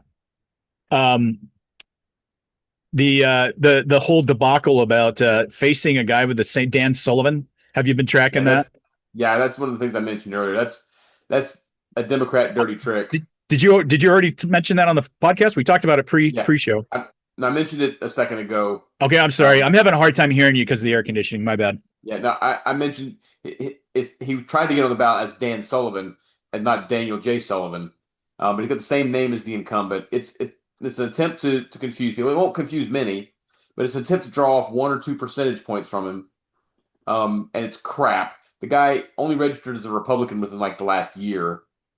He was obviously recruited and paid by Democrats on this. Sure, so they can try getting Mary Peltola in there, which is crap. I'm hoping that the real Dan Sullivan can beat her, because, like I said, if the Republicans lose Alaska, that could be really bad.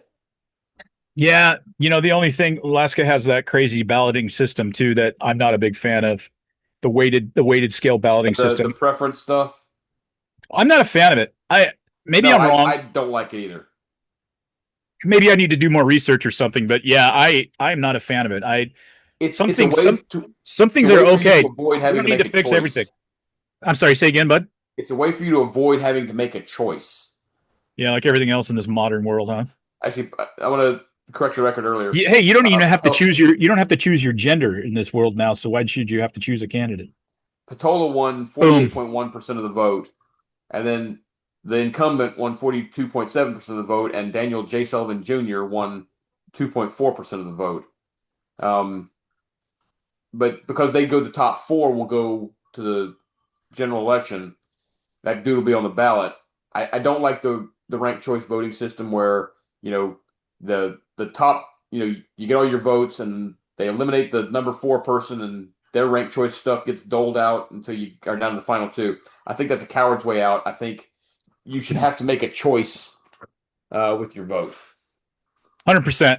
Yeah, I don't like it either. I'm surprised Alaska, I don't know, probably something to do with the heritage of the mining and the timber and all that kind of thing. And I don't know. I have to look into why Alaska clings to that, because you think Alaska would be the last place on planet Earth where I don't know. I think so. It's next to Texas. It's the most American state in the Union. So I don't know. But it's real funny when it came into the Union back in '59. Right. It was excuse me. It was actually a Democrat state, and it was balanced by Hawaii because Hawaii was a Republican state. Now they've completely flipped. Isn't that funny? Yeah. And all of the guys that I know from Hawaii, from college and stuff like that, they were a lot of them were Mormon, by the way. People don't realize that a lot of Polynesians. There's a very large Mormon presence out there. Huge presence. There's actually a Brigham Young University annex out there. Yeah. And that's one of the reasons BYU is relevant in football, despite it should never have been relevant in football because of, the deal. But the Poly's love BYU. And a lot of Mormons, very conservative. Like the Polynesian community is very, like everything you can think about that Democrats believe in. The Polynesian, and I'm speaking stereotypically, but I used to hang out with Hawaii guys. Hey, Ufa. Hey, howdy. All the shit that they would talk to me about. I made up a great joke, by the way, because I had one of my besties was Tongan, and you know how huge Tongans are. Oh yeah. I'm a big guy, but he was 3 of me, and nicest guy in the world too. His name was Penny Vete Mahe, and so we called him Penny. And I'm digressing, but this is a funny story. Very, very, like every time I'd go somewhere, and I was one of the few people my freshman year that had a car. Of course, I had a car. I grew up in Lewis County, Washington. We all have trucks and muscle cars and stuff like that from the time we're 14 back in those days. And he would like, hey, where you going? I'm like, oh, I'm gonna run to Kmart and get. Hey, me too. And so he never asked. He just, but having a 300-pound Polynesian as your co-pilot was always good. Kept you out of trouble. My first sergeant major when I was battalion commander was Samoan, and so yeah, I know. I love those guys. What was funny is like, go ahead. You'd have loved him because he's probably at least, if not more, of a Seahawks fan than you are. Interesting. You still haven't watched the show, have you? No. Hard Knocks. Yeah, this was a good episode. But anyway, one of the funniest things about Penny, he was a gentle giant, and I knew that about him. And they used to have these outdoor dances on the quad or wherever else in college. And I normally didn't go because I was trying to get 2 majors and a commission and be an athlete, all 4 of those things at the same time. And it took up most of my time. Yeah. I didn't start partying until my senior year, but I go out and somebody's like, hey, there's something going down. And guys would always show up in my dorm if they got into a fight to recruit me to go back and fight. It was kind of ridiculous. And but I always did it because why not? And back then you could get into a fight and not go to jail for 30 days. Yeah. It was a fight. I was on the very thin ice. My battalion commander in RTC, true story, had to petition the dean of students to not get me kicked out of Gonzaga. True story. Uh-oh. Yeah. They deserved it. I'll just say that right now. Okay. Several times they deserved it. Several times. But anyway, no, I was that razor's edge from getting kicked out, and the battalion commander, the prof, had to go over there and stick up for me. He's like, "Hey, good kid, shut up." So I go to this dance, and everybody's like, "Yeah, Penny just got in a fight. And I'm like, "Oh shit," But I was like, "Okay, that didn't go well because I bet you he fought some white boy from Seattle private school or something like that." Yeah. And there's a kid on the ground, and his buddies are slapping him and like trying to get him up, and I'm like, "Penny, you okay?" He goes, "Yeah, bruh. What's up, bruh?" And I'm like, "What happened?" He goes, "Oh, hey, he pushed me 5 times." And I'm like, "So what'd you do?" Go, "I just knock him out. No big deal." Nice. I'm like, "You're my hero right now." I just, yeah, he's just so calm. But I just knock him out. No big deal. But why did we get on the subject of Polynesians? We were talking about Army guys, and I don't even remember how we got onto the Army guy thing. We were talking about Vindman. Oh no, we were talking about Alaska, and yeah. So, I'll let that one go. I just, I'm always amazed at the fact that there's even any contested seats in Alaska, Senate seats and congressional seats. It is the least woke place on planet Earth. It's less woke than Texas. The only real problem with that is that they still have Lisa Murkowski, and I really would like her to be out of the Senate. I know. Yeah, it's kind of funny that was ever Democrat, but I guess we were talking about the values of the Polynesian communities and stuff like that. And in my experience, my exposure, I can tell you that they are probably the most conservative. I was drawn to those guys, which would seem funny because, little redneck boy growing up in the middle of the mountains and logging town, farming town, USA. But we shared the same values because they were like good people, speak softly, carry a big stick. None of those guys was like, looking for fights, but fuck with them. There was one guy who used to go up to soccer players back when I went to college. The soccer players had the little rat tail. That was a thing. I don't know if you remember. They'd braid that little piece and go down the neck. And he had a collection of those on his wall. And let me tell you, he didn't use scissors. Okay. Yeah, so he would scalp soccer players and stuff like that. He was a terror. I love soccer. You got away with that shit. You got away with that shit back in the day. Yeah, you got away with that shit back in the day. But no, I found just our values were the same values. They just were. I came from a completely different world, completely different setting, but it's like they're all about family. Big time. You go to the Hawaii house and you had like 40 people crammed into and the Samoans make fun of the Tongans because supposedly the Tongans aren't very smart, and the Tongans like tell the Samoans, "Hey, you're too tiny to even talk to me about, it was back and forth. And then you get the mixed Japanese Samoan people in there. And it was just fun to watch them banter because they always ripping each other a new one. All, by the way, all making food together at the same time and having a great time and, all that stuff. And I don't know, I was drawn to that. I spent most of my time, people would probably be freaked out to hear that. I spent most of my time with the Polynesian community, the Hawaii, we call them Hawaii guys. Yeah. Yeah. And I had the distinction. This is actually a true story. They had a flag football team that went back like 50 years or something, had this history, and they called themselves the Whalers. And it was all guys from either New Zealand or Polynesian. They actually recruited me to play the quarterback because they didn't have a quarterback worth of shit. So I played a half season for their quarterback, and we actually ended up winning the whole intramural thing like that.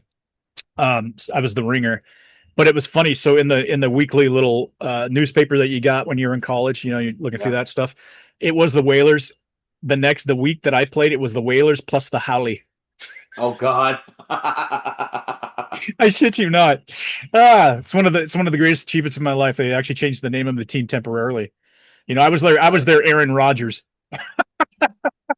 You weren't their Tony Romo? No, I was not. Boy, that guy. Never liked him as a broadcaster, but I don't want him to, I don't like the way he ended his career. It's sad to me. Yeah, he's not going to be a broadcaster anymore. Yeah, did you hear about the Terry on the guys the Seahawks are trying to sign that has the 8 felony? Yeah. Kind of interesting when you watch. I think he hasn't been sentenced yet. He has not been sentenced. He's out on bail. They're still going through the process. The guy has a balls fucking. They wanted to draft him 2 years ago, and they didn't have a high enough draft place. But this week's Hard Knocks gets into that pretty good about what they're going through and what they're doing with that. So I thought that was interesting because of everything you can say about the Seahawks, John Schneider being the GM, he's not like a lot of GMs. He's a rock star up here. I mean, and that's his personality. And at the ring ceremony, when they dropped the world champion rings down to him at the ceremony, and they went and looked, and he's like looking and goes, look at this compared to my last one. It's so much. And the guy is so drunk. He's out of his mind, blitzoed, and he's kind of known for that, which makes him kind of lovable and down to earth. But the Seahawks don't make a lot of personnel mistakes when it comes to stuff like that. They're very, very good at drafting and very good about this. And so I'm going to say, okay, I'm going to see what happens with this whole thing because there's a lot to be uncomfortable with, and I get it. My thing is not just what the guy has done. I don't think he's going to be around for the season. I think he's going to jail. Yeah, he might. I did read up on it. We'll see. I mean, it's a safe bet for the Seahawks. If he clears, they're paying him league minimum. And you got a really good player in hand. And if he doesn't, then they don't owe him a dime. Yeah, well, we'll see. Yeah. As long as and maybe we'll I hope second, I get the extenuating circumstances and some of the other stuff that they're talking about with who was involved and all that. But I don't know, maybe this would be a good place for him to rehab his soul a little bit too. With the bald eagles flying into practice and nesting and stuff like that, he'll be like, oh, this is pretty badass.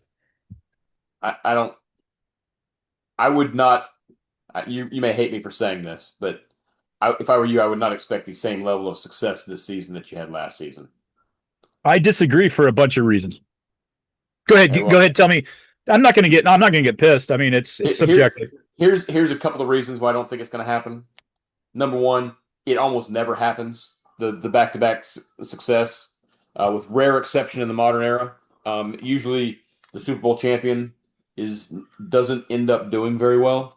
It's a comeback down to earth thing. I think that you got Sam Darnold captured lightning in a bottle last year. I think that the NFC. I mean, I think Detroit had a down year last year. I think that the Rams will have something to prove. I think you're going to have teams like Chicago. The Rams are definitely up there. Yep. Yeah, Caleb Williams is in his third season, and he's starting to come into form. I just think that there's too many obstacles in the way this year. That doesn't mean that I don't think the Seahawks. I don't think the Seahawks are going to collapse completely. I think they'll make the playoffs. I don't see them having the kind of year they did last year. I could see them losing the divisional round of the playoffs this year. And even if they somehow got back to the Super Bowl, they're not going to face a team like the Patriots, who lucked their way into the Super Bowl last year, facing injury-riddled teams and a down year for Patrick Mahomes. I think that the AFC is loaded for bear this year. I don't. There's first of all, I'm not even sure the Patriots make the playoffs this year. I think they're going to have a hell of a Super Bowl hangover. I think they were a complete fluke last year. I don't think history is on the Seahawks side. Maybe I'm wrong. And also, you got to look at the team. I know you're not a big believer in superstitions, but the teams that are on Hard Knocks also don't usually end up, in the Super Bowl either. Well, that's because teams on Hard Knocks are not the Super Bowl champions from the year prior. So you can kind of throw that one out, I think. No, they've done like the Baltimore Ravens with Lamar Jackson. God knows they put the Cowboys on there every other year. Yeah. Gross. This is a really this Hard Knocks is really cool. I'm a huge fan. I've been since the very first play that the Seahawks ever snapped. I've been a fan. So I don't call myself a 12. It's fine. There's 12s, and that's what they refer to them. But I'm a Seahawks fan. 7 years old, and I remember my mom bought me one of those cheap jackets that looked like a Letterman's jacket. It was Seahawks. Yeah, and had the deal and had the fake plastic leather jacket, deals. And my dad put it too close to the wood stove, and one of the sleeves completely shrunk up, and I was heartbroken because we didn't have a lot of money, and that was my Christmas present from my mom. And so my brother took his hunting knife out and made it into a vest. Nice. So I had a Seahawks vest. That's funny. It's actually very funny looking back on that. I was heartbroken. All of a sudden, it's like, oh, cool, I got a vest. Here's a few things. Number one, I do think you say lightning in a bottle. When you look at their losses last year and how they progressed through the season, and Sam Darnold in the first 9 weeks or so looked like the MVP. He really did. He kind of cooled down, and then he stepped it back up for the playoffs and the Super Bowl, obviously. But real quick with Sam Darnold, let's also look at some of the luck. I mean that 2-point conversion that he bounced off the helmet of the Seahawks player. It was legit. It was a legit play, but you can't replicate that.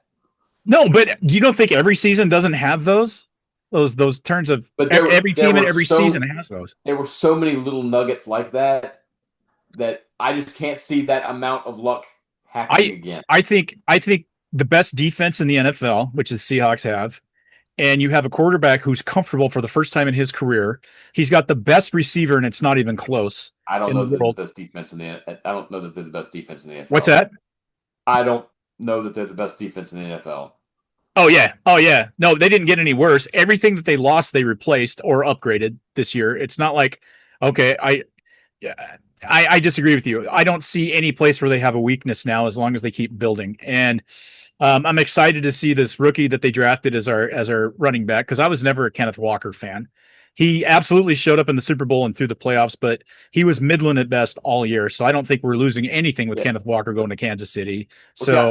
I'll be honest, I'm not a big running back fan for just about any of them, because I think that the position is overrated. I think the running back is 75% made by the offensive line. Oh, 100%, which is another area they improved in. And now Gray Zabel, our first round pick from last year, he had a monster year, and he's going to just be that much better. I don't see where they lost anything. We had to replace our offensive coordinator, but this guy is in the same coaching tree as correct me if I'm wrong on this. Correct me if I'm wrong. But weren't the Seahawks fairly injury-free last year? Yeah. That's fair. Replicating that is also going to be hard, because injury.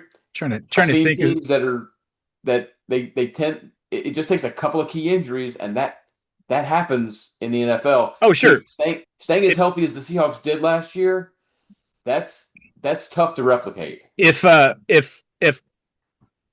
couple of our defensive linemen, and we have a ridiculously stocked defensive line, or Sam Darnold, or NGB, or any of those guys goes down with an injury for the year, we're done.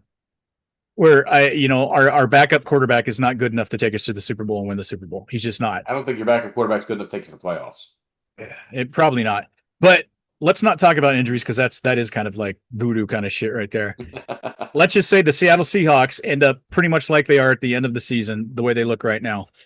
The lightning in the bottle thing is both accurate and inaccurate. Nobody saw it coming except for me, because I bet on them in Vegas to win NFC West every year. Yeah, NFC Championship and the Super Bowl. Thank you very fucking much. I would be placing that same bet here, probably maybe today, because it just popped in my head to do it. But I wouldn't. I'm also thinking about putting some money down on the Rams because I won't lose either way. You know, I'll make money if I put money down the Rams. But there's something about the Rams that I think the Seahawks just get in their fucking craw and sit there. Matt Stafford's getting old too. Yeah, and I know this is very subjective, but you've got last year Mike McDonald won the Super Bowl in his second year as a head coach. That's extraordinary. Okay, that's absolutely extraordinary. I thought they were going to be good, but we were all like, fuck, especially when Sam Darnold went on his like 8-game tear as the best quarterback in the NFL. Like I said, he fell off there for a few games, but I think Sam's young enough where he's going to be better this year. I don't know, man. I don't see any weaknesses on this team. So are they going to repeat? I'm going to put my money that they will because I don't see, other than the Rams, I don't see a more talented, solid top to bottom team in the NFL. And I'm going to tell you this. I think Mike McDonald is in their head. I really think the way he coaches is in their head. The problem, one of the other problems with the Seahawks is the division they're in. Because you got the Rams, you got to face twice. You got the Niners, who you have to face twice. Arizona shouldn't be an obstacle. No, it is. It's a gauntlet.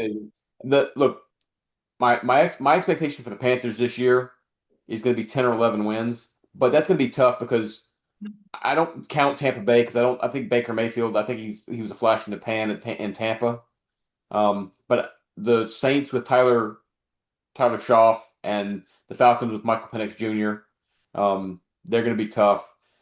But the team you could laugh at me if you want. The team I think to look out for in the NFC this year, there's two of them I'd be wary of. The Detroit Lions and the Washington Redskins. I think those are going to be the ones that are going to make some noise. Not at the beginning of the season. The Lions might at the beginning because they kind of had a down year last year when everybody expected them to do well. The Redskins are kind of getting overlooked, even with Jaden Daniels, the whole controversy with LSU. I think those are the two teams that are going to make some real noise because I think the NFC West is going to beat up on each other. I think that's where you're going to get a lot of the injuries and a lot of losses and stuff is them beating up on each other. But I think the Redskins are the class of their division. I think the Lions are the class of theirs. They only got to continue with the Bears. I don't know. I'd love for the Panthers to come out of nowhere and do it, but I'm also realistic. This is Bryce Young's make or break year with the Panthers. He will lead them to 11 wins and a division title, or at least the playoffs, or he's finished. Because you notice they haven't picked. I don't believe they've picked up his 5th-year option yet, or maybe they did. No, they picked up his 5th-year option, but they haven't negotiated a long-term deal. And so that they're Dan Morgan, the GM of the Panthers, is going to use this year to see if Bryce is the future or if he's not. I think the AFC is going to be really tough. Not just Patrick Mahomes coming back with Kansas City, but I think Jacksonville. I hate saying it, but I think Jacksonville is going to be really tough this year. I think Houston's going to make a comeback this year. I'll be really interested to see what happens with Mendoza in Oakland. I don't think he's going to tear the league up, but I think I want to see how he does. Not Oakland, excuse me, Las Vegas. I keep calling him Oakland. But I think it's going to be. I think it's going to be an interesting year. I think you said it. I got really burned out on pro football there for many, many years, but now I'm kind of enjoying it again because I love college ball, as you know, and you and I have had this discussion, this disagreement. I love college ball because the variations among the different. I mean, there's a lot of variations in college ball. There's not so many. I can get more into college ball now that they have what I consider to be a legit playoff system. Yeah. Well, and as soon as they get rid of this, you can transfer portal anytime you want and stuff. And yeah, I don't like that. Do it once, and then I would put a maximum amount on the whole fucking NIL bullshit. I'd put a max amount. I agree with you on that. I know that is actually socialist and overreaching. That actually is. Well, it's not socialist, but it's more government stuff than I like. But college football has been ruined. It's just been ruined, and there's no regulation to it. Well, it's like college basketball is the same way. I mean, college basketball, you get the freshmen coming in 1 year, one and done, and you have to reset. You have to reset your entire team every year in college basketball. Well, and any guy at a mid-major that looks like he's a breakout star will transfer to a bigger school, which means the mid-major schools don't have anything they can build on. Yep. Have you heard about the legislation that Marie Cantwell from my lefty senator and Ted Cruz are trying to push? I don't know enough about the details. I've heard about it percolating. It's not enough, but it's a good start. Where it's like you get one transfer, you go in the transfer portal once, unless your coach leaves, then it's a free transfer, just like it is now. That doesn't count against you. So if you commit to a team and the coach leaves, then you can go in the transfer portal. I don't even know if I like that, but that's better than what's going on. And a cap on NIL money, a cap on it. Well, my only every team has a salary cap, so to speak. My only concern with what you're talking about, while I agree with what you're talking about, the rules and spirit, right? I'm concerned with the federal government getting involved. Me too. Me too. I don't know why they would be doing that. My used to be libertarian spine kind of rebels against that whole thing, but the I'd government, love to see the NCAA do it, but the government steps in when necessary, and maybe it's one of those when necessary things, because the NCAA has fucked the fucking pooch underwater and in mud on this stuff. They don't know what they're doing, and the fact that they let it come to this, the only people this has helped, this whole transfer portal stuff, is the Power 10 football teams in the country. Anyway, that's when we played for the national championship one year, and then our coach leaves to Alabama. And then like 50 kids go in the transfer portal. So Jed Fish, whether he's got some, people are talking about the Washington Huskies being a force in the Pac-10 this year, because he kind of does it. He does it both old school. What do they call it? Old school principles, new school techniques. That's what I liked about Indiana last year, winning the national title. Yeah. Out of nowhere to do it.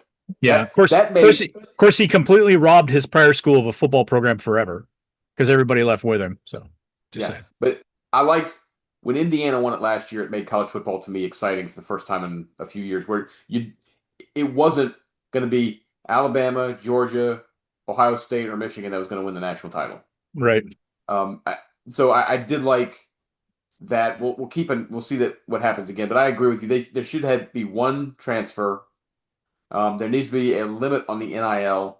I understand the kids should get something if the school is using their image or their name to sell jerseys and stuff. I get it. You should get a cut of that. But it gets a little bit out of hand, because these kids will do NIL stuff and then they're never going to play football again. I mean, why would you? You're probably set for life. As long as you live somewhat modestly, you can go out and maybe get a major contract if you want. But a lot of these kids don't need to do that. You're going to be surprised by this, maybe, because of my former libertarian calling.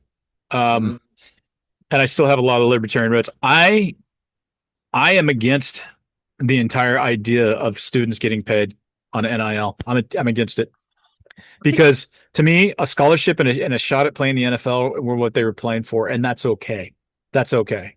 Here's the only reason I take issue with that in totality. In spirit, I can agree, but given, especially nowadays, because college football is such a big business, especially nowadays with the time commitment that the players have to make, that the athletes have to make, I don't know that I really consider them college students. And I think they're titular college students only. Even though most of them aren't going to the NFL, you still got the hours of practice, getting up after, in the afternoon, on weekends. I mean, when are they supposed to study? What kind of classes are they supposed to be going to? They kind of are professional athletes in all but name only in terms of the time commitment. I understand the thought process. I do. I'm sympathetic towards that. It's not like it was 30, 40 years ago when they could be college students. I'm not against what you're saying theoretically and philosophically, but I don't know, man. In the old Westerns, in cowboy land, they called it riding for the brand. You were loyal to the ranch that you worked for. You're riding for the brand. And I don't see that right now going on in college football. I think our coach, and I hope my good friend Derek Johnston, the Hardcore Husky CEO and great guy, is listening to this podcast. But I sincerely, I think that our new coach, Jed Fish, I know what's going to happen. He's going to be successful because he runs it like an NFL organization, and that's how he promotes it. We run this like an NFL organization, the way we do practices, the way we do everything, because we're going to teach you how to be an NFL player. And he has killed recruiting. His recruiting, last two recruiting classes are fucking off the charts, even compared to Chris Peterson, which is crazy because Chris Peterson's one of the greatest coaches in college football history. Short career, but great coach. And of course, that means that Jed, once he goes 10-2 and goes into the quarterfinals of the playoffs, he's going to leave for an NFL team. School. Yeah. I think he'll be an NFL coach because he's got that. Okay. He's buddies with all the big NFL coaches. He had Bill Belichick at practices last year. Well, look, I think you know how I feel about this. I am not a fan of college coaches going straight into NFL coaching jobs. It has almost never worked. It's worked very rarely. And it doesn't. I mean, he'll probably get hired as an offensive coordinator. That's the tree that should you go from. But those college coaches don't like going from being king of the mountain to a second or third tier assistant and not the main guy.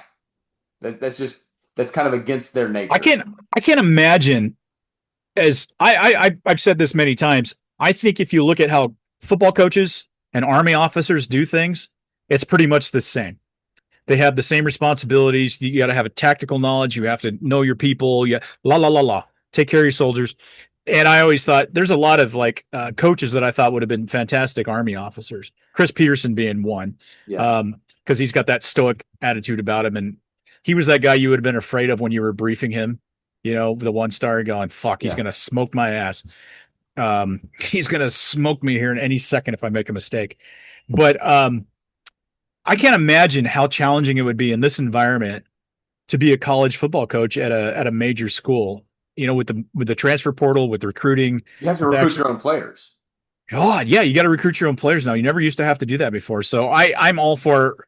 I know I'll never get my pure college. You come to college because you love the Huskies and you want to play for them and wear purple and gold and fuck you. Here's your training table. You can eat as much as you want, and we give you a stipend of $1,000 a month or something like that. I think they all get like $1,000 a month stipend. When you and I went through I don't know when you went through ROTC, but when I went through ROTC, my stipend was $100 a month. Yeah, it was $100 a month for me too. And it never changed. 150, I think, the year after I left. It never changed. I was just incredulous when you and I were teaching together. Like those guys were like $400, $500 a month. And it changed every year. You got more money as you went through the program. And I'm like, $500. Where the fuck was that? Where the fuck was that back in 1988, motherfuckers? Yeah. $500 a month in college, I could have eaten. Back in the 80s and early 90s? Are you kidding me? And like I told you, fortunately, I was a scholarship kid, so I had more scholarships than just ROTC. So the university would any money that went there, they kicked it back to me, and I got a fat check every semester to live on, and it was anywhere between $3,000 and $5,000 a semester. Yeah, halfway through the semester, I was eating ramen noodles twice a day. Yeah, I was too, because I spent it like my senior year on beer and stuff. But my big thing was the Friday nights at the Circle K was you get 3 chili dogs. We called them turbo dogs for 99 cents. I remember, brother, driving around do you have AM PMs back there? Yes. We go to the AM PMs, and you could get a hamburger, and you could load it up on all their free condiments. Yep. Yeah, it'd be like $1.25, and so for like $2.50, I'd have huge stuffed cheeseburgers. Yep. And it would fill me up. I remember those days. That's one of the things. Maybe we can talk about it on the next podcast. I know we need to get off, but it's one of these things. These 20-year-olds who bitch about quality of life and how expensive thing was. Bruh, I literally did that to get by. To get by. Well, folks don't seem to understand. That's what happens in your early 20s. That's kind of the way that it's supposed to be. It's supposed to be. Yes. Supposed to talk to. God bless America. Look, my grandparents used to be able to afford a house on a single salary. Yeah, your grandparents also lived in an 1,100 square foot house with no central AC, and your grandmother was the dishwasher. Yep. These kids want like the 2,500 square foot house right out of college and a brand new car, and they're like, the burrito costs $20. Yeah, because you're door dashing it and buying it from Chipotle every day. Give me $20, I can make burritos for 4 people for a week. You have Dollar Generals out there? Oh yes, anywhere there's an open field, someone's going to build a Dollar General. Yeah, they do it out here too. But I'll defend Dollar General on this. I go there to buy like my support staff for my food, not my main courses. But you get a couple cans of chili or some tuna or whatever, rice or any of that stuff. And I walk out of there for $30 and I could eat a week on the $30 that I got. Not that that would be good for me because I have to buy other stuff to go with it, but I could survive on $30 a week at Dollar General if I had to. You know, the Vienna sausages, the fucking Spam. I get sausages, the little baby dicks. That's what we call them. I get the Spam for my dogs to put on their dry food, just as a little of a, you know, they like just a little couple of spoonfuls of Spam on it. They're like, "You're the best." It's like the Bill Cosby chocolate cake skit. Yeah, that is great. Get us the chocolate cake. Yeah. That's my dogs. Dad is the man. He puts on our food some Spam. That's what they sing when I do it. I go to Dollar General and get like, you know, if I need like the half a gallon of milk, or if I need some ramen or just some chips or something, I still go to the. Or if you need to feel sorry for a whole bunch of people, you go there too. And walk around and go, "No, I'm kidding. No, they're great. It's capitalism, baby. I mean, I got one about 2 to 3 miles up the street from me. Yeah, I mean, you can get your basics. You can get your basics. Leaving my neighborhood to get to the main road, I have to pass the Dollar General. And sometimes when you don't even need anything, you just kind of go in there. Yeah, I weird. had a beef with the folks at Dollar General, the local Dollar General, until recently because this moron in there during COVID was trying to be a mask Nazi, and she obviously wasn't educated much past high school. And I'm like, why am I taking medical advice from you? She's like, well, I care about you. I said, I never asked you to care about me. I've never heard anybody say that in my entire life. I never asked you to care about me. Well, how dare you, sir? I said good day. They claim it's caring, but it's more busybody, nosy bullshit to tell you what to do. No, it's she doesn't care about you, dude. She cares about how she looks caring about you. I agree. That's exactly what it is. And people aren't used to getting pushed back when they say, you know, I care about you. And I can push back on all kinds of stuff.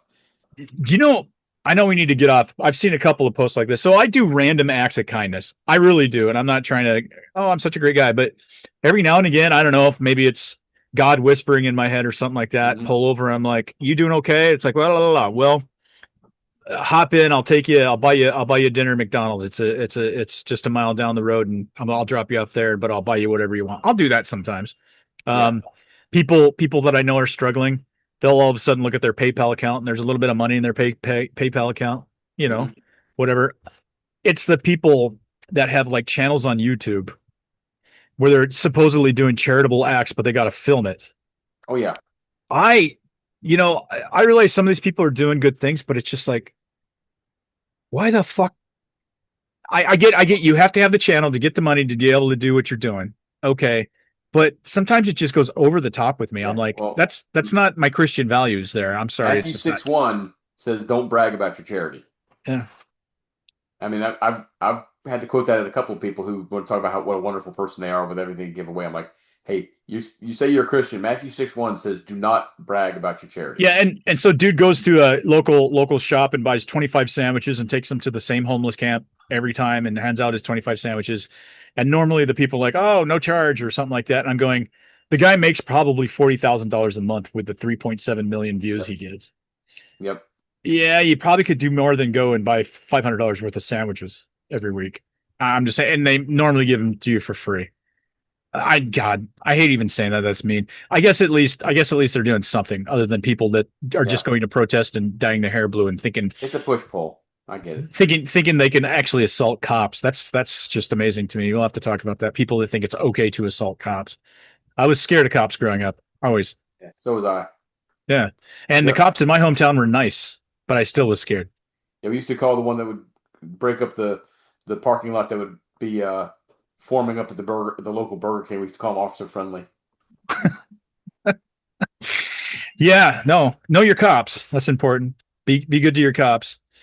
And occasionally you see the videos where you see somebody assaulting a cop and some civilian just comes out and just fucking, puts them in a rear naked choke. Yeah. And the cops are always like, thank you. Yep. Yeah. I was thinking once I get my new hip, maybe that'll be, I'll put a GoPro on and I'll start going to protests and doing that. They'd get some views. Like, anyway. Probably would.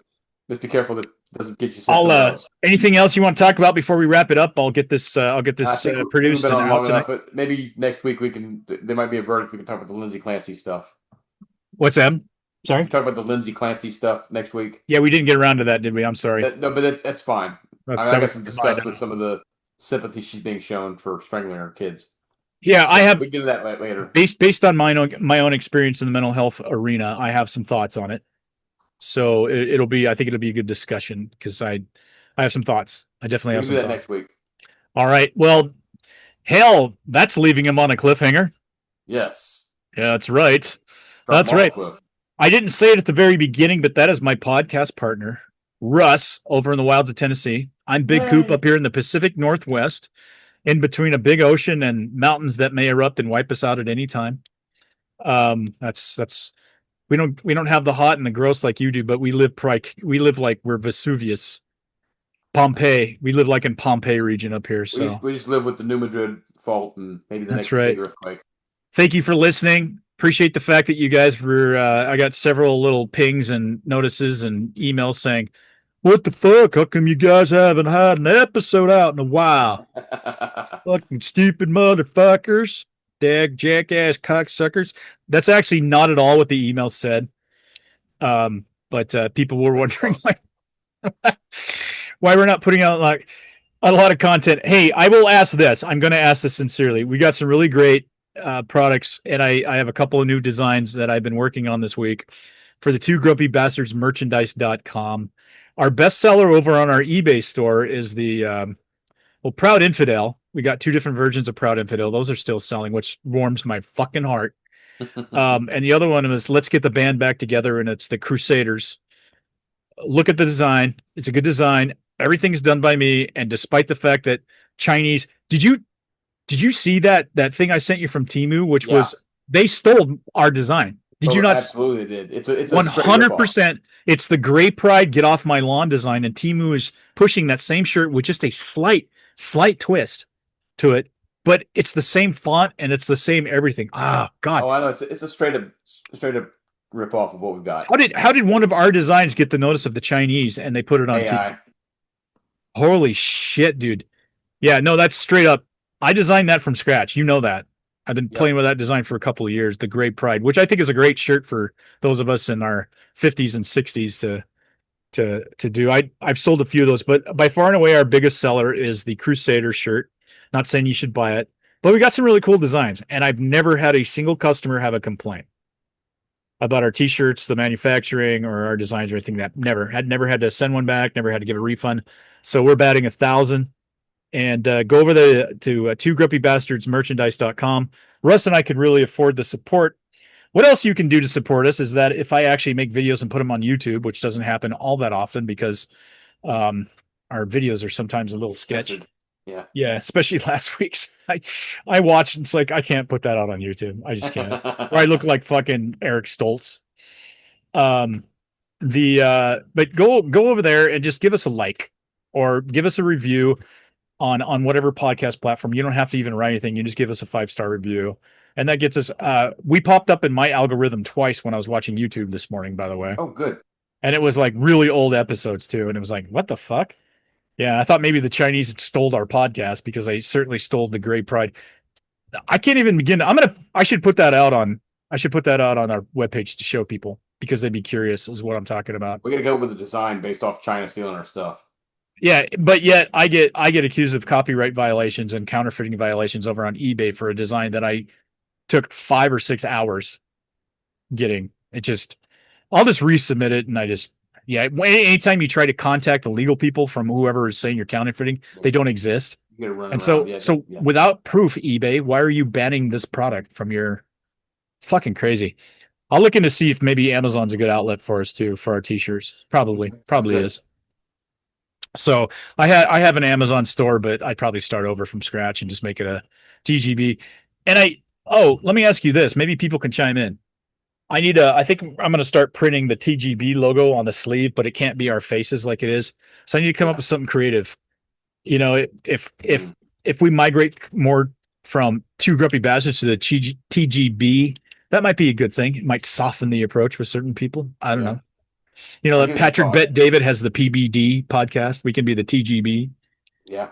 I don't know. We'll see. I'm not going to change the logo or anything like that because I love our logo, by the way. It's awesome. 100%. I did that with Photoshop and Russ had oversight on everything that we put out there. So just to let you know. All right, go look at our merchandise. Russ has things to do, and the sun's still up here in Washington State. Believe it or not, Russ. Well, it's summertime, and I remember when I was training cadets at Warrior Forge up at Fort Lewis. It was in the summertime. It was light until like 10 at night. Yeah, and we're getting late in the summer, and it's still. I need to go water my plants, but it's still probably 90 degrees out there right now. When it's 90 in the Pacific Northwest, you can imagine because all the water and how humid it gets. Oh yeah, I'm familiar with humidity. Yes, you are. There's humidity, and then there's like Louisiana humidity. Yeah, and it gets somewhere between Tennessee and Louisiana here. It's bad when in the summer. August is always like this. I was just thinking about this driving around, and it's like I took my dogs to the store, and you got to be careful where you park because some liberal fuck. Oh my God, these dogs are trapped in the vehicle. And it's like, I have a 16-year-old coonhound and a Pyrenees. They're used to being outside in the heat. That's what they do. And so I parked there, and I'm looking at the sky on my way home, and I'm remembering 2 days in football practice, which don't exist anymore. Yeah. So you get up at 5 o'clock in the morning, go in and just beat the shit out of each other. Try to hydrate for 3 o'clock practice, and it's like 90, 95 degrees. And back then there wasn't like any like communal water stuff like that. There was one time where we were all sharing the same squirt bottles and nobody thought about it, and we all got diarrhea. That was a great locker room to be in with one toilet and one urinal. No shit. Bet. Yeah, that was amazing. And I've told this story on here about when I caught my very first varsity pass as a freshman and I shit my pants in midair. I've told that story when I got hit. Yep. Because we all had food poisoning and shit. But yeah, I was remembering how bad football used to be. And I'm watching Hard Knocks with the Seahawks and just seeing people just having fun. And obviously they're working their ass off, but having fun. And that was not the way high school football was. We weren't joking around. We were all trying not to die. Yeah, well, if you want to see something like that with the NFL, go check out the documentary on the Cowboys with Jimmy Johnson first took over. Was it? Was that the go to your asthma field? Was that one? Yeah. Yes. Get your asthmatic ass off my field or something like that. He fired a kicker who had asthma. Yeah, the 16 110s where you would basically sprint a mile. Jimmy Johnson. That'll be an interesting biopic when they do one on him. Yeah. Yeah. But he actually was but again, it was the early 90s. Yeah. It was like 89, 90. Yeah. The Cowboys. Oh, fuck. High school football was torture. It was absolute torture. I mean, I loved it, but practices were just like, they weren't fun. There was nothing fun about practice when I was in high school football. You know, every now and again you'd get a chuckle or a laugh or something like that. And it's like everything you did back then, I could throw 60 yards on a dime and hit somebody on the run and go, well, you should have led him another 2 feet. What the fuck is wrong with you? Yeah. That was the culture we grew up in. Nothing was good enough. Not even good enough was good enough. Not even great was good enough. So I don't know. We're scarred, and we're your lovable hosts from the Two Grumpy Bastards podcast. So I'm gonna let my other grumpy non-bastard go. We'll wish you well. Thank you. TwoGrumpyBastardsMerchandise.com, please, or leave us a note, leave us a review. That's all we ask. So, from the Two Grumpy Bastards from the Pacific Northwest and the wilds of Tennessee, remember to keep your focus and stay wokeless. Well, hey, everybody. This is Koop, the handsome and debonair one of the Two Grumpy Bastards podcast. Not to mention I'm the only one that's an actual bastard. Google that shit. Don't, actually. Hey, I'm here to do a shameless plug for our merchandise. You can find us at twogrumpybastardsmerchandise.com. We got a whole bunch of new merchandise in. I think you'll like some of the new choices. There's some pro-Second Amendment. There's some anti-Washington State Governor stuff on there. I think you'll really appreciate it. New stuff coming all the time. I have 2 great designs in the works, so please, to support this podcast, that's one of the easiest ways to do it. We're also on Etsy. Yeah, I know, Etsy. You can find our products on eBay as well. Storm King Mercantile is the name of the store there that fronts us. And there's many, many other ways to support this podcast, of course. We have a Patreon page, same thing, Two Grumpy Bastards. We certainly would appreciate you following us on Instagram. Most of you probably know we have a Facebook page, Two Grumpy Bastards Podcast. We have a lot of fun over there, a lot of frivolity. a lot of memes, and a lot of hard-hitting news. Believe it or not, a lot of great people in that group. Also, all of the social media outlets, including now on TikTok. You can find us there. And one of the things that I really wanted to tell you is if you have any feedback for Russ, especially because he kind of sucks, feel free to email us at twogrumpybastards@gmail.com. That's the easiest way to get a hold of us, or you can always leave us a comment or an IM on, or DM, I should say. See, I'm so savvy. I'm so savvy. On our Facebook page. So we really appreciate you listening or watching us over there on YouTube as well. And we hope you do both, because Russ is something to look at. I said something. I didn't say something really great to look at. Anyway, thanks for listening. This is your intrepid, amazing, and grateful host of the Two Grumpy Bastards podcast, Koop. Remember, keep your focus and stay wokeless.